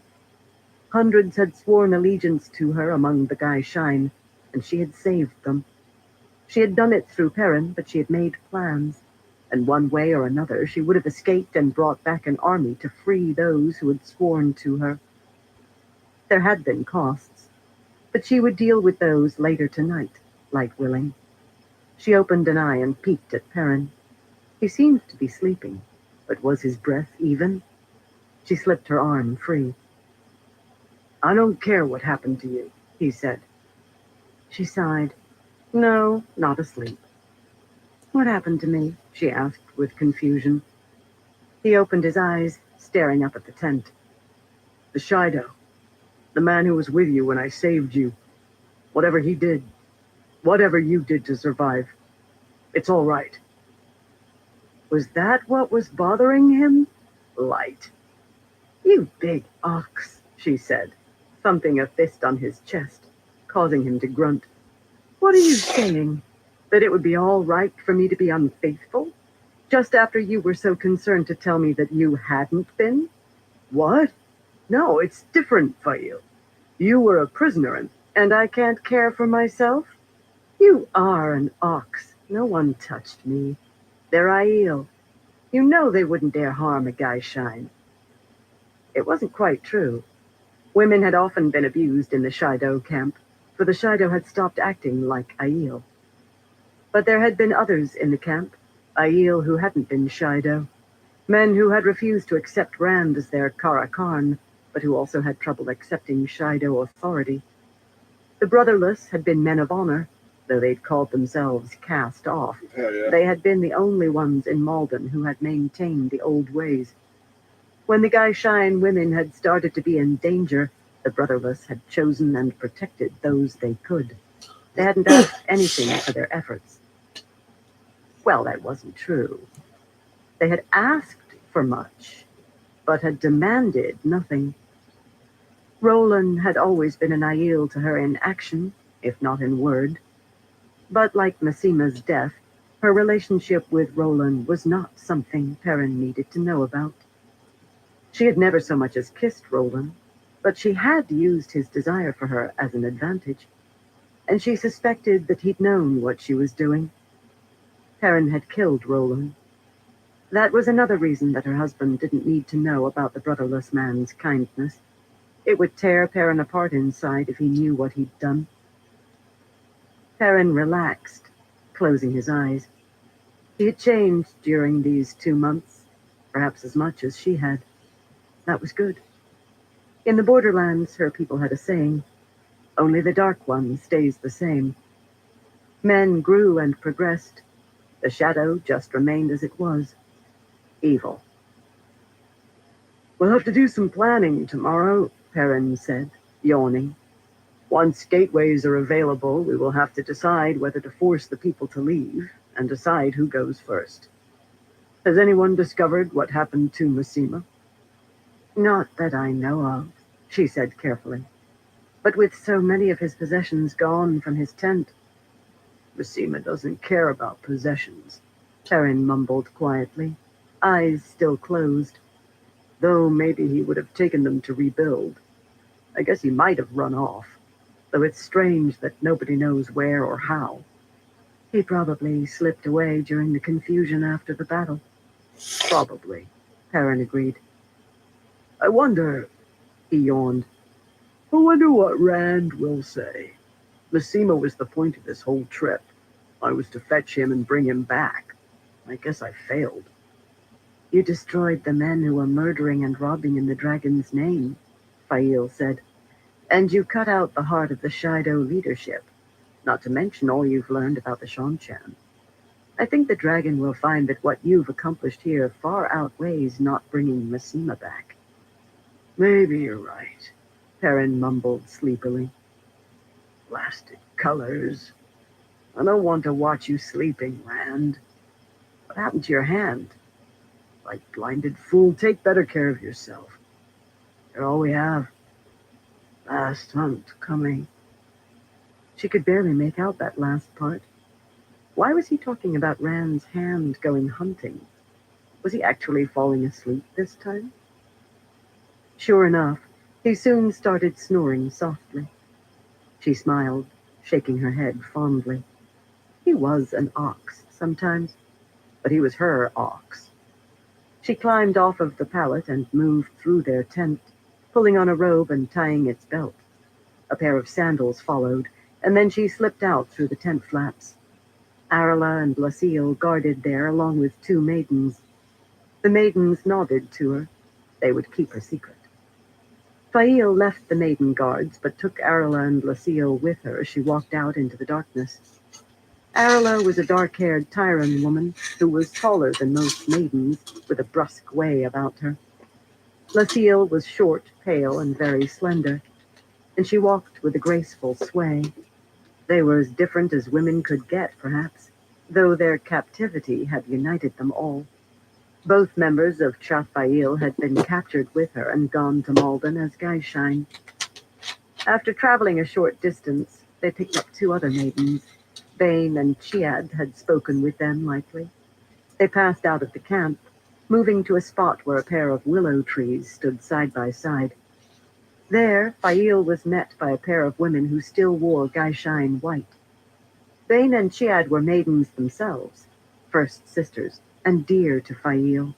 They were more loyal, even, than those who had sworn to her. Loyal to her, yet free of oaths to her, a contradiction only Aiel could pull off. Unlike Fail and the others, Bane and Chiad would not put off the white just because their captors had been defeated. They would wear the clothing for a year and a day. In fact, coming here this night, acknowledging their lives from before they had been taken, stretched what their honor would allow. However, they admitted that being Geishine in the Shido camp had been anything but standard. Fail met them with a smile, but did not shame them by calling them by name or by using maiden hand talk. However, she couldn't keep herself from asking, "You are well?" as she accepted a small bundle from Chiad. Chiad was a beautiful woman with gray eyes and short, reddish-blonde hair hidden beneath the hood of her Geishine robe. She grimaced at the question. "Gaul searched the entire Shido camp to find me, and reports say he defeated 12 Algai de Siswai with his spear. Perhaps I shall have to make a bridal wreath for him after all, once this is all through."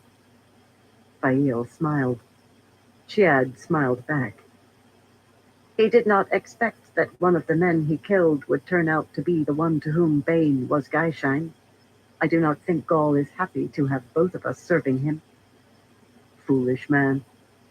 Bane, the taller of the 2, said. Very like him, to not watch where he jabbed his spear. He couldn't kill the right man without accidentally slaying a few others. Both women chuckled. Fail smiled and nodded. Aiel humor was beyond her. "Thank you very much for fetching these," she said, holding up the small cloth-wrapped bundle. "It was nothing," Chiad said.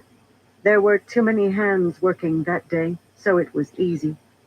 Aleandra Maritha Kigarin already waits for you at the trees. We should return to the camp." "Yes," Bane added. "Perhaps Gaul would like his back rubbed again, or water fetched for him. He grows so angry when we ask. But Geishine gain honor only through service. What else are we to do?" The women laughed again, and Fail shook her head as they ran back toward the camp, white robes swishing. She cringed at the thought of having to wear such clothing again, if only because it made her think about her days of service to Savannah. Lanky Arla and graceful Lucille joined her at the base of the 2 willows. The maiden guards stayed behind, watching from afar. A third maiden joined those 2, moving out of the shadows, likely sent by Bane and Chiad to protect Aleandra. Fail found the dark-haired queen standing at the base of the trees, looking like a lady again in a rich red gown with golden chains lacing her hair.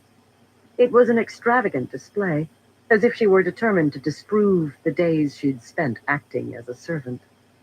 Aleandra's gown made Fail more aware of her simple robe, but there wasn't much she could have done without waking Perrin. Arla and Lucille wore only the embroidered breeches and shirts common to those in Chaf Fail. Aleandra carried a small lantern with the shutters drawn, letting out only a crack of light that illuminated her youthful face, topped by dark hair. "Did they find anything?" she asked.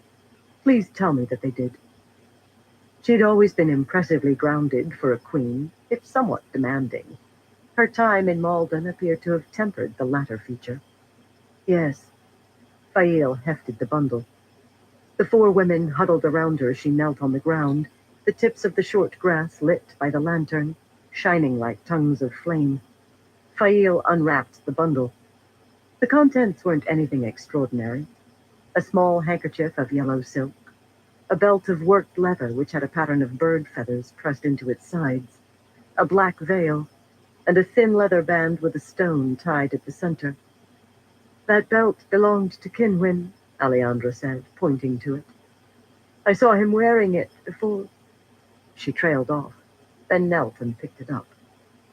"The veil is that of a maiden," Arla said. "They're different?" Aleandra asked with surprise. "Of course they are," Arla said, picking up the veil. Fail had never met the maiden who had become Arla's protector, but the woman had fallen in the battle, though not as dramatically as Roland and the others. The piece of silk was Jordan's. Lucille hesitated, then took it in her hands, turning it over and revealing that there was a spot of blood on it. That left only the leather Hey, cord. James Money, how you doing? Roland had worn it at his neck Good to see on ya. occasion, beneath his cut-in sore. Fail wondered what it had meant to him, and if there was any significance to the single bit of stone, a rough-cut chunk of turquoise. She picked it up, then glanced at Lucille. Surprisingly, the slender woman seemed to be crying. Because Lucille had gone so quickly to the hefty brotherless's bed, Fail had assumed that her relationship with him had been one of necessity, not affection. "4 people are dead," Fail said, mouth suddenly dry. She spoke formally, for that was the best way to keep the emotion from her voice. "They protected us, even cared for us. Though they were the enemy, we mourn them. Remember, though, that they were Aiel. For an Aiel there are far worse ends than death in combat." The others nodded, but Lucille met Fail's eyes. For the two of them, it was different. When Perrin had barreled out of that alleyway, roaring in anger at seeing Fail and Lucille apparently being manhandled by Shido, many things had happened very quickly. In the fray, Fail had distracted Roland at just the right moment, making him hesitate. He'd done so out of concern for her, but that pause had allowed Perrin to kill him. Had Fail done it Gets all intentionally? smoky in here when it's She still didn't know. roast, So much had been joints going through her versus regular mind, joints. so many emotions at seeing Perrin. She'd cried out, and she could not decide if she'd been trying to distract Roland to let him die by Perrin's hand. For Lucille, there was no such wavering. Jordan had leapt in front of her, putting her behind him and raising his weapon against the intruder. She'd put a knife in his back, killing a man for the first time in her life. And it had been a man whose bed she'd shared. Fail had killed Kinwin, the other member of the Brotherless who had protected them. He wasn't the first man whose life she had taken, nor the first one she'd taken from behind, but he was the first man she'd killed who had seen her as a friend. There was nothing else that could have been done. Perrin had seen only Shido, and the Brotherless had seen only an invading enemy. That conflict could not have ended without Perrin or the Brotherless dead. No amount of screaming would have stopped any of the men. But that made it more tragic. Fail steeled herself to keep her eyes from tearing up like Lucille's. She hadn't loved Roland, and she was glad that Perrin was the one who had survived the conflict. But Roland had been an honorable man, and she felt dirtied somehow, that his death had been her fault. This shouldn't have had to be, but it was. Her father had often spoken of situations like this, when you had to kill people you liked just because you met them on the wrong side of the battlefield. She'd never understood. If she had to go back and do it again, she would take the very same actions. She wouldn't be able to risk Perrin. Roland had had to die.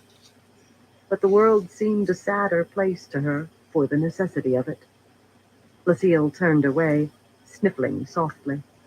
Fail knelt, taking a small flask of oil from the bundle Chiad had left. She took the leather strap and pulled off the stone, then set the strap in the center of the cloth bundle. She poured the oil on it, then used a tinder stick, lit at the lantern, to set the strap afire. She watched it burn, tiny little flames of blue and green topped by orange. The scent of burning leather was shockingly similar to that of burning human flesh. The night was still, no wind to shake the flames, and so they danced freely. Alejandra doused the belt and put it onto the miniature fire. Arla did the same with the veil. Finally, Lucille added the handkerchief. She was still crying. This was all they could do. There hadn't been a way to see to the bodies in the chaos of leaving Malden. Chiad had said there was no dishonor in leaving them, but Fail had needed to do something. Some small way of honoring Roland and the others. Dead by our hand, Fail said, or simply dead from battle. These four showed us honor. As the Aiel would say, we have great toll to them. I don't think it can be repeated, but we can remember them. The brotherless and one maiden showed us kindness when they didn't need to. They kept their honor when others had abandoned it. If there is a redemption to be found for them and for us, this will be it. There's a brotherless in Perrin's camp, Lucille said, eyes reflecting the flames of their pyre. Niagan is his name. He is Gaishain to Sulan, the maiden. I went to tell him of what the others did for us. He is a kind man. Fail closed her eyes. Lucille probably meant that she had gone to the bed of this Niagan. That wasn't forbidden of Gaishain. You can't replace Jordan like that, she said, opening her eyes. There's number Or 2 down. undo what you did. I know, Lucille said defensively. But they were so full of humor, despite the terrible situation. There was something about them. Jordan wanted to take me back to the Threefold Land, make me his wife. And you'd never have done it, Fail thought. I know you wouldn't have. But now that he's dead, you realize the opportunity you lost. Well, who was she to chastise? Let Lucille do as she wished. If this Niagan was half the man that Roland or the others had been, then perhaps Lucille would do well with him. Kinwin had only just started looking out for me, Alejandra said. I know what he wished for, but he never demanded it. I think he was planning to leave the Shido and would have helped us escape. Even if I turned him down, he would have helped us. Marthea hated what the other Shido did, Arla said, but she stayed with them for her clan. She died for that loyalty. There are worse things to die for. Fail watched the last embers of the miniature pyre flicker out. I think Roland actually loved me, she said, and that was all. The four rose and returned to the camp. The past was a field of embers and ash, an old Saldean proverb said, the remnants of the fire that was the present. Those embers blew away behind her, but she kept Roland's turquoise stone, not for regret, but for remembrance. Perrin lay awake in the still night, smelling the canvas of his tent and the unique scent of Fail. She wasn't there, though she had been recently. He'd dozed off, and now she was gone, perhaps to the privy. He stared up in the darkness, trying to make sense of Hopper and the wolf dream. The more he thought about it, the more determined he grew. He would march to the last battle, and when he did, he wanted to be able to control the wolf inside of him. He wanted either to be free of all these people who followed him, or to learn how to accept their loyalty. He had some decisions to make. They wouldn't be easy, but he'd make them. A man had to do hard things. That was the way of life. That was what had gone wrong with the way he'd handled Fail's capture. Instead of making decisions, he'd avoided them. Master Luhan would have been disappointed in him. And that led Perrin to another decision, the hardest of all. He was going to have to let Fail ride into danger, perhaps risk her again. Was that a decision? Could he make such a decision? The mere thought of her in danger made him want to sick up. But he would have to do something. 3 problems. He would face them, and he would decide. But he would consider them first, because that was what he did. A man was a fool to make decisions without thinking first. But the decision to face his problems brought him a measure of peace, and he rolled over and drifted back to sleep.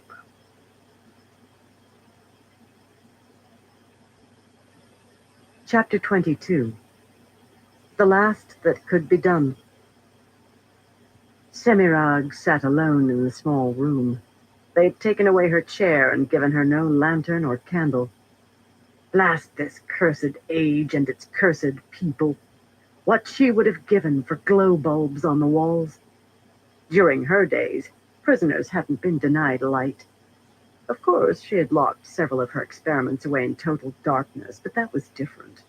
It had been important to discover what effect the lack of light would have on them. These so-called Aes Sedai who held her, they had no rational reason for leaving her in darkness. They just did it to humiliate her. She pulled her arms closer, huddling against the wooden wall. She did not cry. She was of the chosen. So what if she had been forced to abase herself? She was not broken. But the fool Aes Sedai no longer regarded her as they had. Semirag hadn't changed, but they had. Somehow in one swoop, that cursed woman with the paralysis net in her hair had unraveled Semirag's authority with the entire lot of them. How? How had she lost control so quickly? She shuddered as she remembered being turned over the woman's knees and spanked. And the nonchalance of it. The only emotion in the woman's voice had been a slight annoyance. She'd treated Semirag, one of the chosen, as if she were barely worthy of notice. That had galled more than the blows. It would not happen again. Semirag would be ready for the blows next time, and she would give them no weight. Yes, that would work. Wouldn't it? She shuddered again. She had tortured hundreds, perhaps thousands, in the name of understanding and reason. Torture made sense. You truly saw what a person was made of in more ways than one when you began to slice into them. That was a phrase she'd used on numerous occasions. It usually made her smile. This time it did not. Why couldn't they have given her pain? Broken fingers, cuts into her flesh, coals in the pits of her elbows. She had steeled her mind to each of these things, preparing for them. A small, eager part of herself had looked forward to them. But this? Being forced to eat food off the floor? Being treated like a child in front of those who had regarded her with such awe? I will kill her, she thought, not for the first time. I will remove her tendons one at a time, using the power to heal her so that she lives to experience the pain. No, I'll do something new to her. I will show her agony that hasn't been known to anyone in any age. Samira. A whisper. She froze, looking up in the darkness. That voice had been soft, like a chill wind, yet still sharp and biting. Had she imagined it? He couldn't be there, could he? You have failed greatly, Samira. The voice continued, so soft. A faint light shone underneath the door, but the voice came from inside herself. The light seemed to grow brighter, and it flushed a deep red, illuminating the hem of a figure in a black cloak standing before her. She looked up. The ruddy light revealed a face of white, the color of dead skin. The face had no eyes. She immediately knelt to the floor, prostrating herself on the aged wood. Though the figure before her looked like a murdral, it was much taller and much, much more important. She shivered as she remembered the voice of the great lord himself, speaking to her. When you obey Shaidar Haran, you obey me. When you disobey, you were to capture the boy, not kill him, the figure whispered in a hiss, like steam escaping through cracks between pot and lid. You took his hand and nearly his life. You have revealed yourself and have lost valuable pawns. You have been captured by our enemies, and now they have broken you. She could hear the smile on its lips. Shaidar Haran was the only murdral she had ever seen bear a smile. But then she did not think this thing was truly a murdral. She did not reply to its charges. One did not lie or even make excuses before this figure. Suddenly the shield blocking her vanished. Her breath caught. Saidar had returned. Sweet power. However, as she reached for it, she hesitated. Those imitation Aes Sedai outside would feel it if she channeled. A cold, long-nailed hand I'll be touched her right back. chin. The flesh of it felt like dead leather. It rotated her face upward to meet the eyeless gaze. You have been given one last chance. The maggot-like lips whispered, Do not fail. The light faded. The hand at her chin withdrew. She continued to kneel, fighting down terror. One last chance. The Great Lord always rewarded failure in imaginative ways. She had given such rewards before and had no desire to receive them.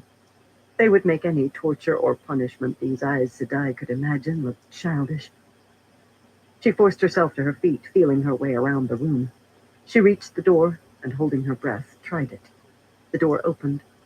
She slipped out of the room without letting the hinges creak.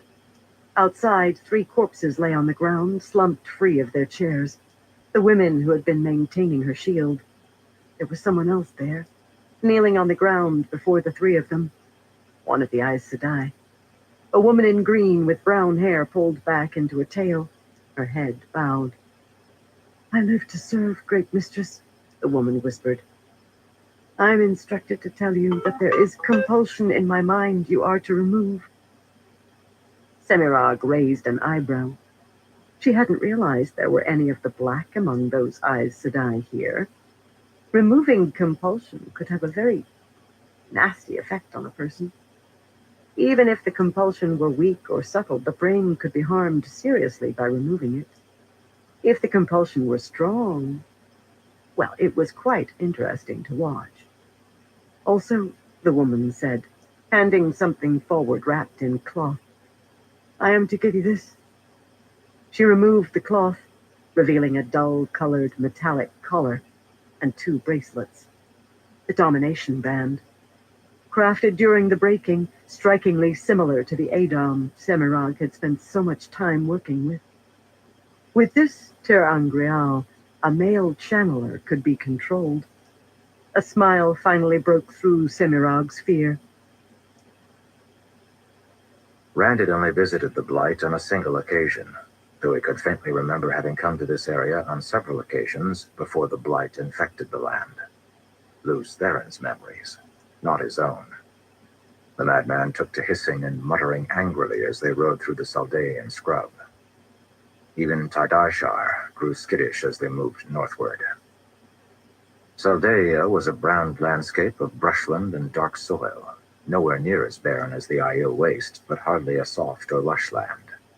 Homesteads were common, but they had nearly the look of forts, and young children held themselves like trained warriors. Lan had once told him that among borderlanders, a boy became a man when he earned the right to carry a sword. Has it occurred to you, Ituralda said, riding on Rand's left, that what we are doing here could constitute an invasion? Rand nodded toward Bashir, who rode through the brush at Rand's right. I bring with me troops of their own blood, he said.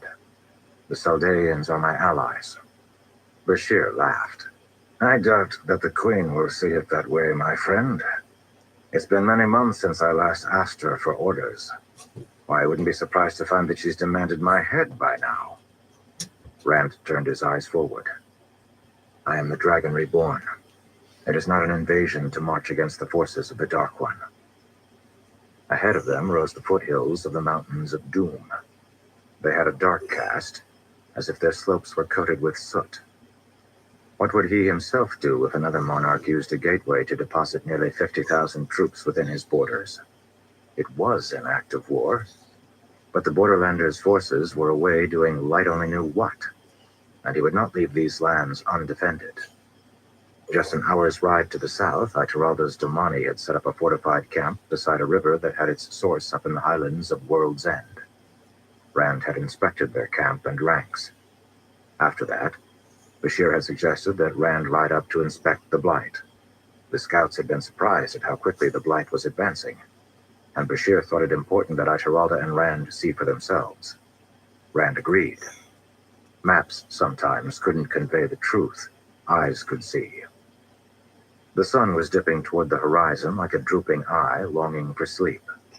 Tadaishar stamped a hoof, tossing his head. Rand raised a hand, halting his group. 2 generals, 50 soldiers, and an equal number of maidens, with Narishma at the back to weave gateways.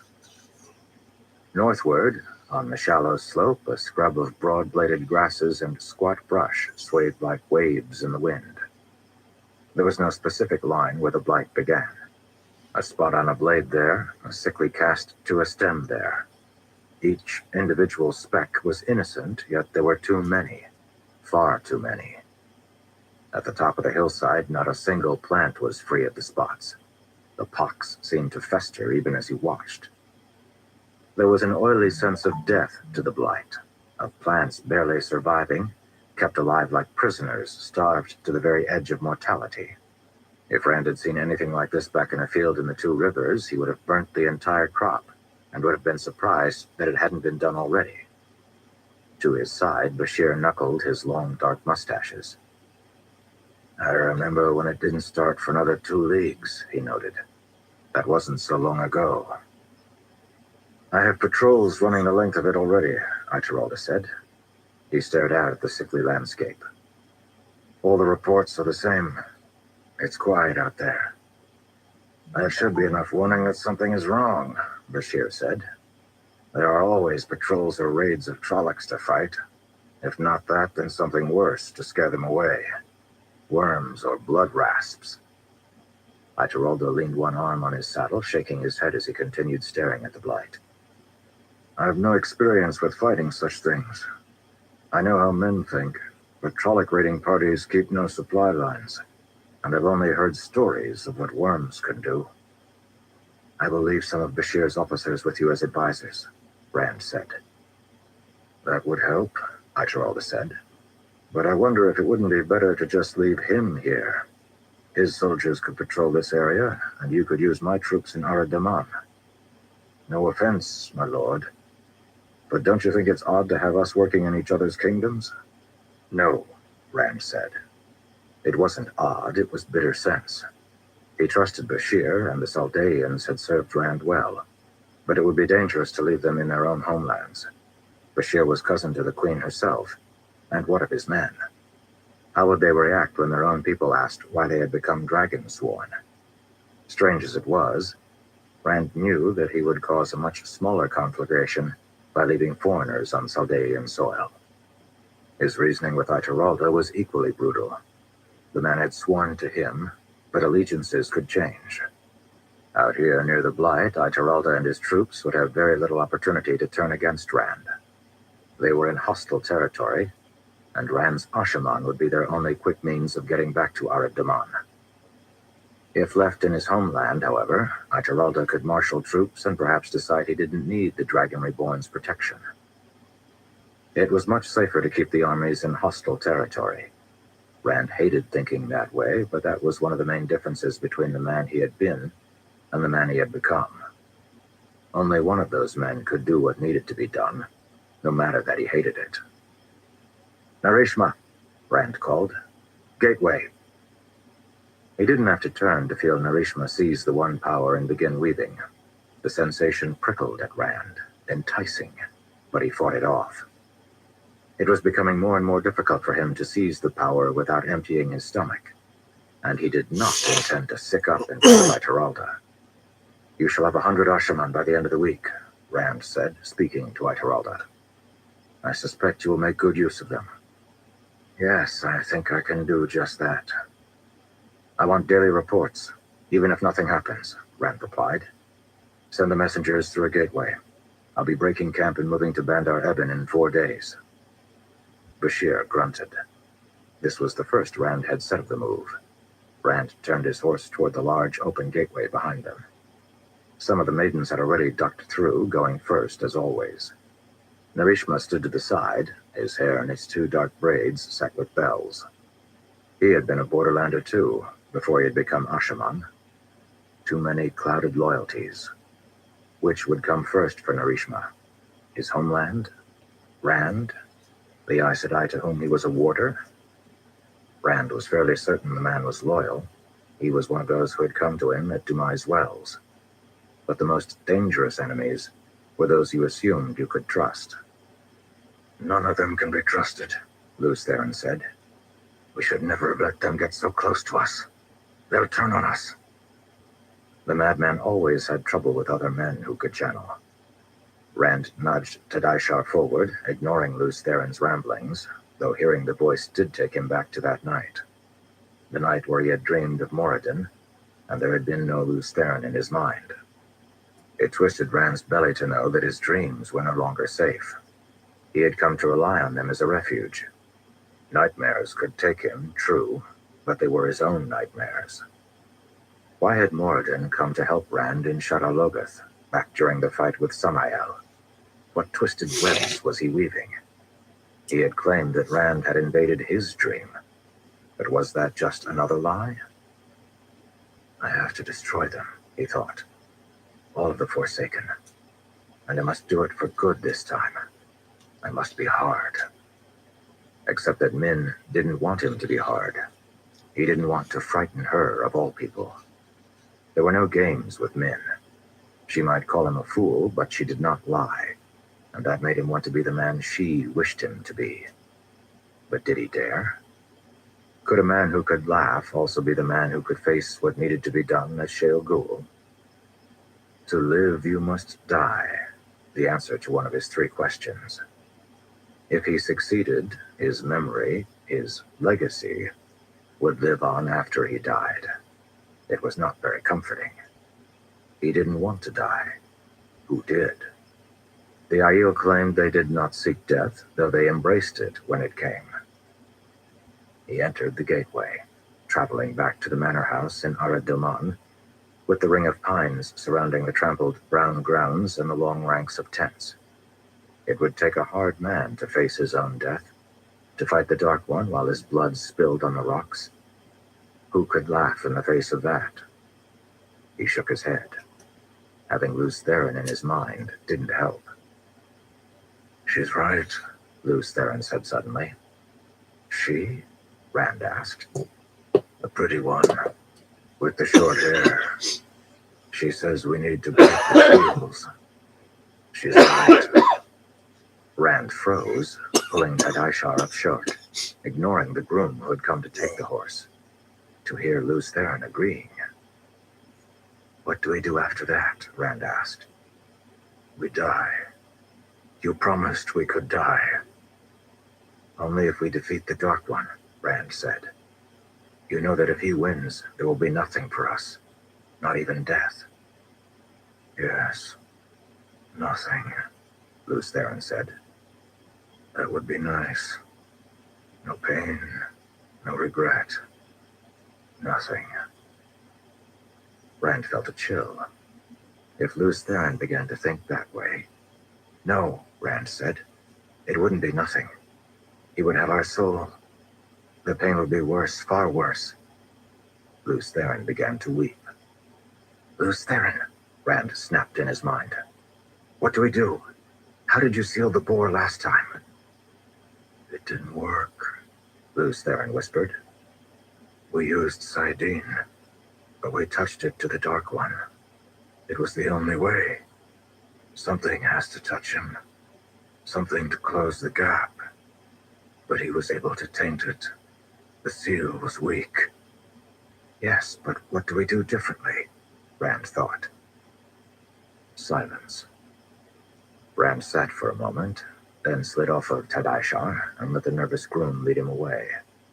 The rest of the maidens were coming through the large gateway, Bashir and Narishma taking the rear. Rand didn't wait for them, though he noticed Dira Bashir, Davram Bashir's wife, standing outside the traveling ground. The tall, statuesque woman had dark hair with lines of white at the temples. She gave Rand a measuring look. What would she do if Bashir died in Rand's service? Would she continue to follow? Or would she lead the troops away, back to Saldaea? She was as strong of will as her husband, perhaps more so. Rand passed her with a nod and a smile and walked through the evening camp toward the manor house. So Luz Theron did not know how to seal the Dark One's prison. What good was the voice then? Burn him? But he had been one of Rand's few hopes. Most people here were wise enough to move away when they saw him stalking across the grounds. Rand could remember when such moods hadn't struck him, when he had been a simple sheep herder. Rand, the Dragon Reborn, was a different man altogether. He was a man of responsibility and duty. He had to be. Duty. Duty was like a mountain. Well, Rand felt as if he was trapped between a good dozen different mountains, all moving to destroy him. Among those forces, his emotions seemed to boil under pressure. Was it any wonder when they burst free? He shook his head, approaching the manor. To the east lay the mountains of mist. The sun was near to setting, and the mountains were bathed in a red light.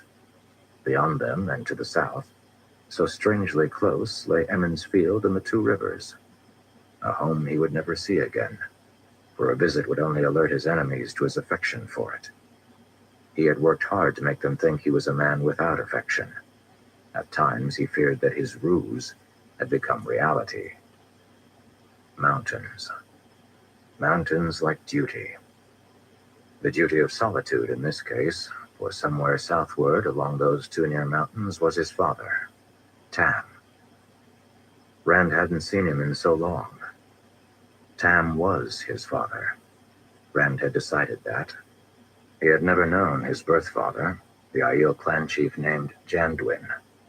And while he had obviously been a man of honor, Rand had no desire to call him father. At times, Rand longed for Tam's voice, his wisdom. Those were the times when Rand knew he had to be the most hard. For a moment of weakness, a moment running to his father for succor, would destroy nearly everything he had worked for, and it would likely mean the end of Tam's life as well. Rand entered the manor house through the burned hole in the front, pushing aside the thick canvas that now formed an entry, and kept his back to the mountains of mist. He was alone. He needed to be alone. Relying on anyone would risk being weak when he reached Shale Ghul. At the last battle, he would not be able to lean on anyone other than himself. Duty. How many mountains must one man carry? It still smelled of smoke inside the manor house. Lord Talayan had complained about the fire hesitantly, yet persistently, until Rand had ordered compensation for the man. Although the bubble of evil hadn't been Rand's fault. Or had it? Being Taviran had many strange effects, from making people saying things they wouldn't normally, to bringing him the allegiance of those who had been wavering. He was a focus for trouble, bubbles of evil included. He hadn't chosen to be that focus, but he had chosen to stay in the manor house. Either way, Talayan had been compensated.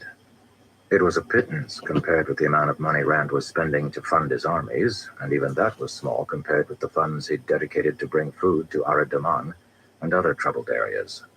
At this rate, his stewards worried that he would soon bankrupt his assets in Ilion, Tyr, and Kyrian. Rand had not told them that he didn't care. He would see the world to the last battle. And will you have no legacy other than that? A voice whispered in the back of his mind. Not Luce Theron, but his own thought. A small voice, the part of him that had prompted him to found schools in Kyrian and Andor. You wish to live after you die? Will you leave all of those who follow you to war, famine, and chaos?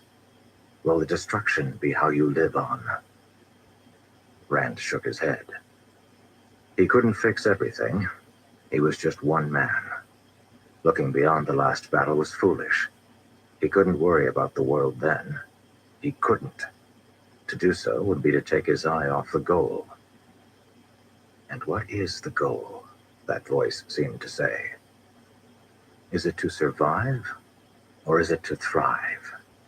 Will you set the groundwork for another breaking, or for another age of legends? He had no answers. Luce Theron roused slightly, babbling incoherently. Rand climbed the stairs to the second floor of the manor. Light, he was tired. What was it the madman had said? When he'd sealed the boar into the Dark One's prison, he'd used Saidin. That was because so many of the Aes Sedai at the time had turned against him, and he'd been left only with the 100 companions, the most powerful male Aes Sedai of his time. No women. The female Aes Sedai had called his plan too risky. Eerily, Rand felt as if he could almost remember those events. Not what had happened, but the anger, the desperation, the decision. Was the mistake then not using the female half of the power as well as the male? Was that what had allowed the Dark One to counterstrike and taint Saidin, driving Luce Theron and the remaining men of the 100 companions insane? Could it be that simple? How many Aes Sedai would he need? Would he need any? Plenty of wise ones could channel. Surely there was more to it than that. There was a game children played, Snakes and Foxes. It was said that the only way to win was to break the rules. What of his other plan, then? Could he break the rules by slaying the Dark One? Was that something that even he, the Dragon Reborn, dared contemplate? He crossed the creaking wood floor of the hallway and pushed open the door to his room. Min lay propped up by pillows on the log bed, wearing her embroidered green trousers and a linen shirt as she leafed through yet another book by the light of a lamp. An elderly serving woman bustled about, collecting dishes from Min's evening meal. Rand threw off his coat, sighing to himself and flexing his hand. He sat down on the side of the bed as Min set aside her book, a volume called A Comprehensive Discussion of Pre-Breaking Relics. She sat up and rubbed the back of his neck with one hand. Bowls clinked as the serving woman gathered them, and she bowed in apology, moving with extra speed as she placed them in her carrying basket. You're pushing yourself too hard again, sheepherder, Min said. I have to. She pinched his neck hard and he flinched, grunting. No, you don't, she said, her voice close to his ear. Haven't you been listening to me? What good will you be if you wear yourself out before you reach the last battle? Light, Rand, I haven't heard you laugh in months. Is this really a time for laughter? He asked. You would have me be happy while children starve and men slaughter one another? I should laugh to hear the Trollocs are still getting through the ways. I should be happy that the majority of the Forsaken are still out there somewhere, plotting how best to kill me. Well, no, Min said. Of course not. But we can't let the troubles in the world destroy us. Cadsuane says that... Wait, he snapped, twisting around so that he was facing her. She knelt on the bed, short dark hair curling down beneath her chin.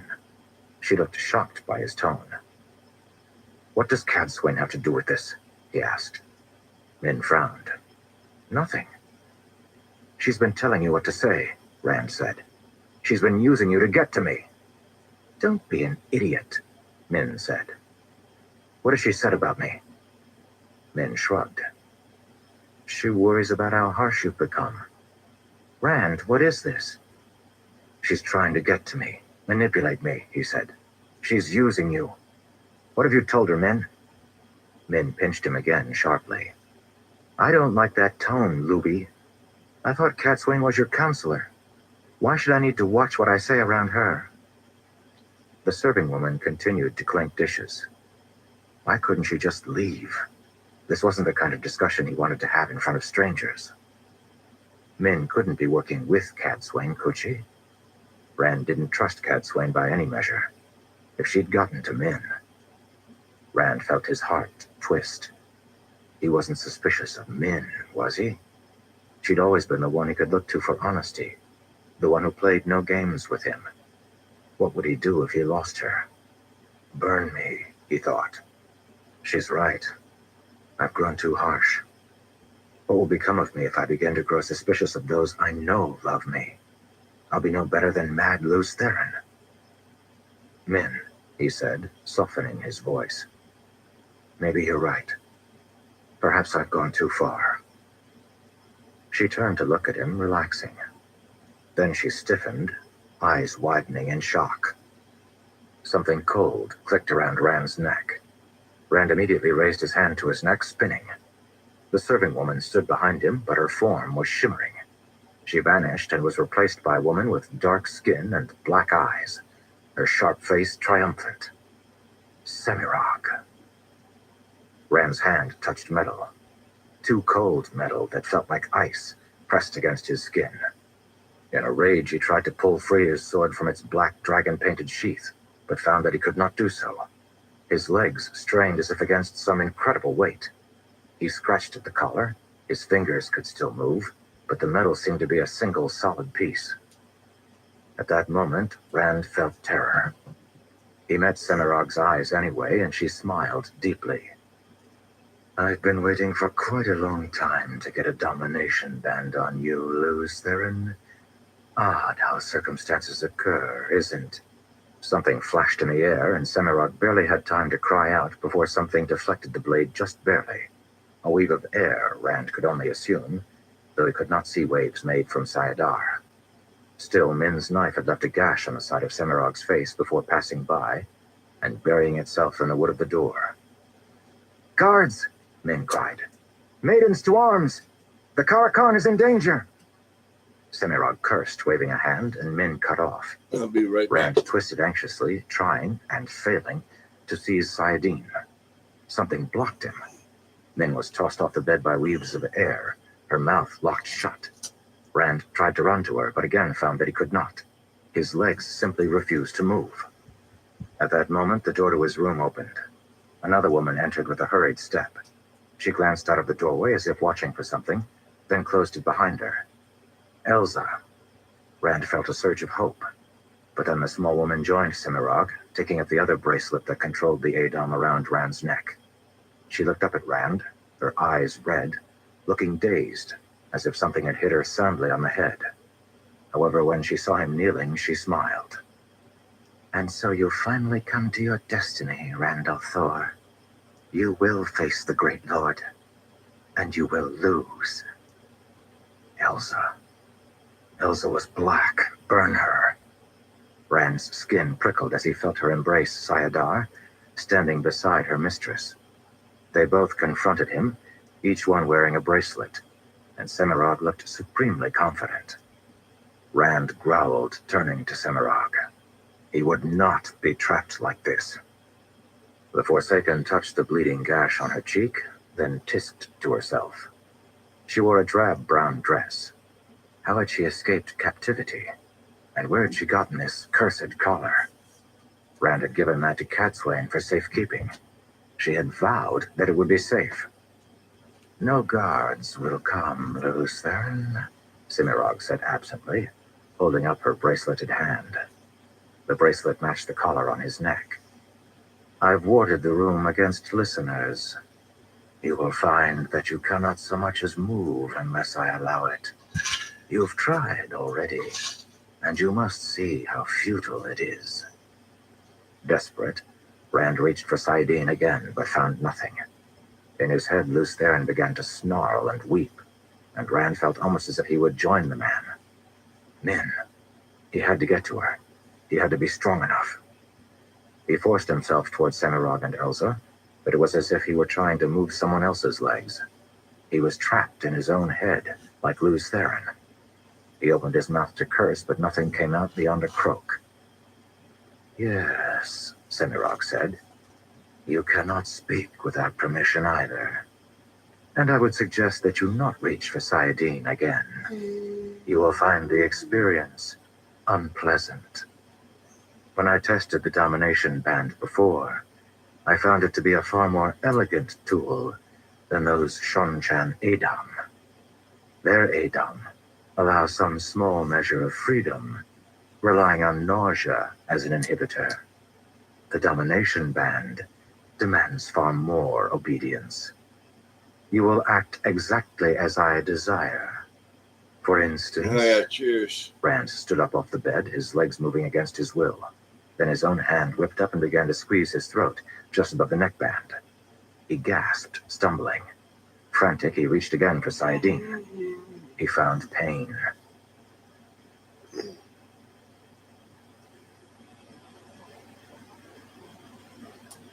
All right, everyone. I'm going to call end this live for tonight. I want to thank Evan for stopping by, and everyone keep stopping by. I appreciate all y'all's support. Until next time, everyone, y'all stay safe.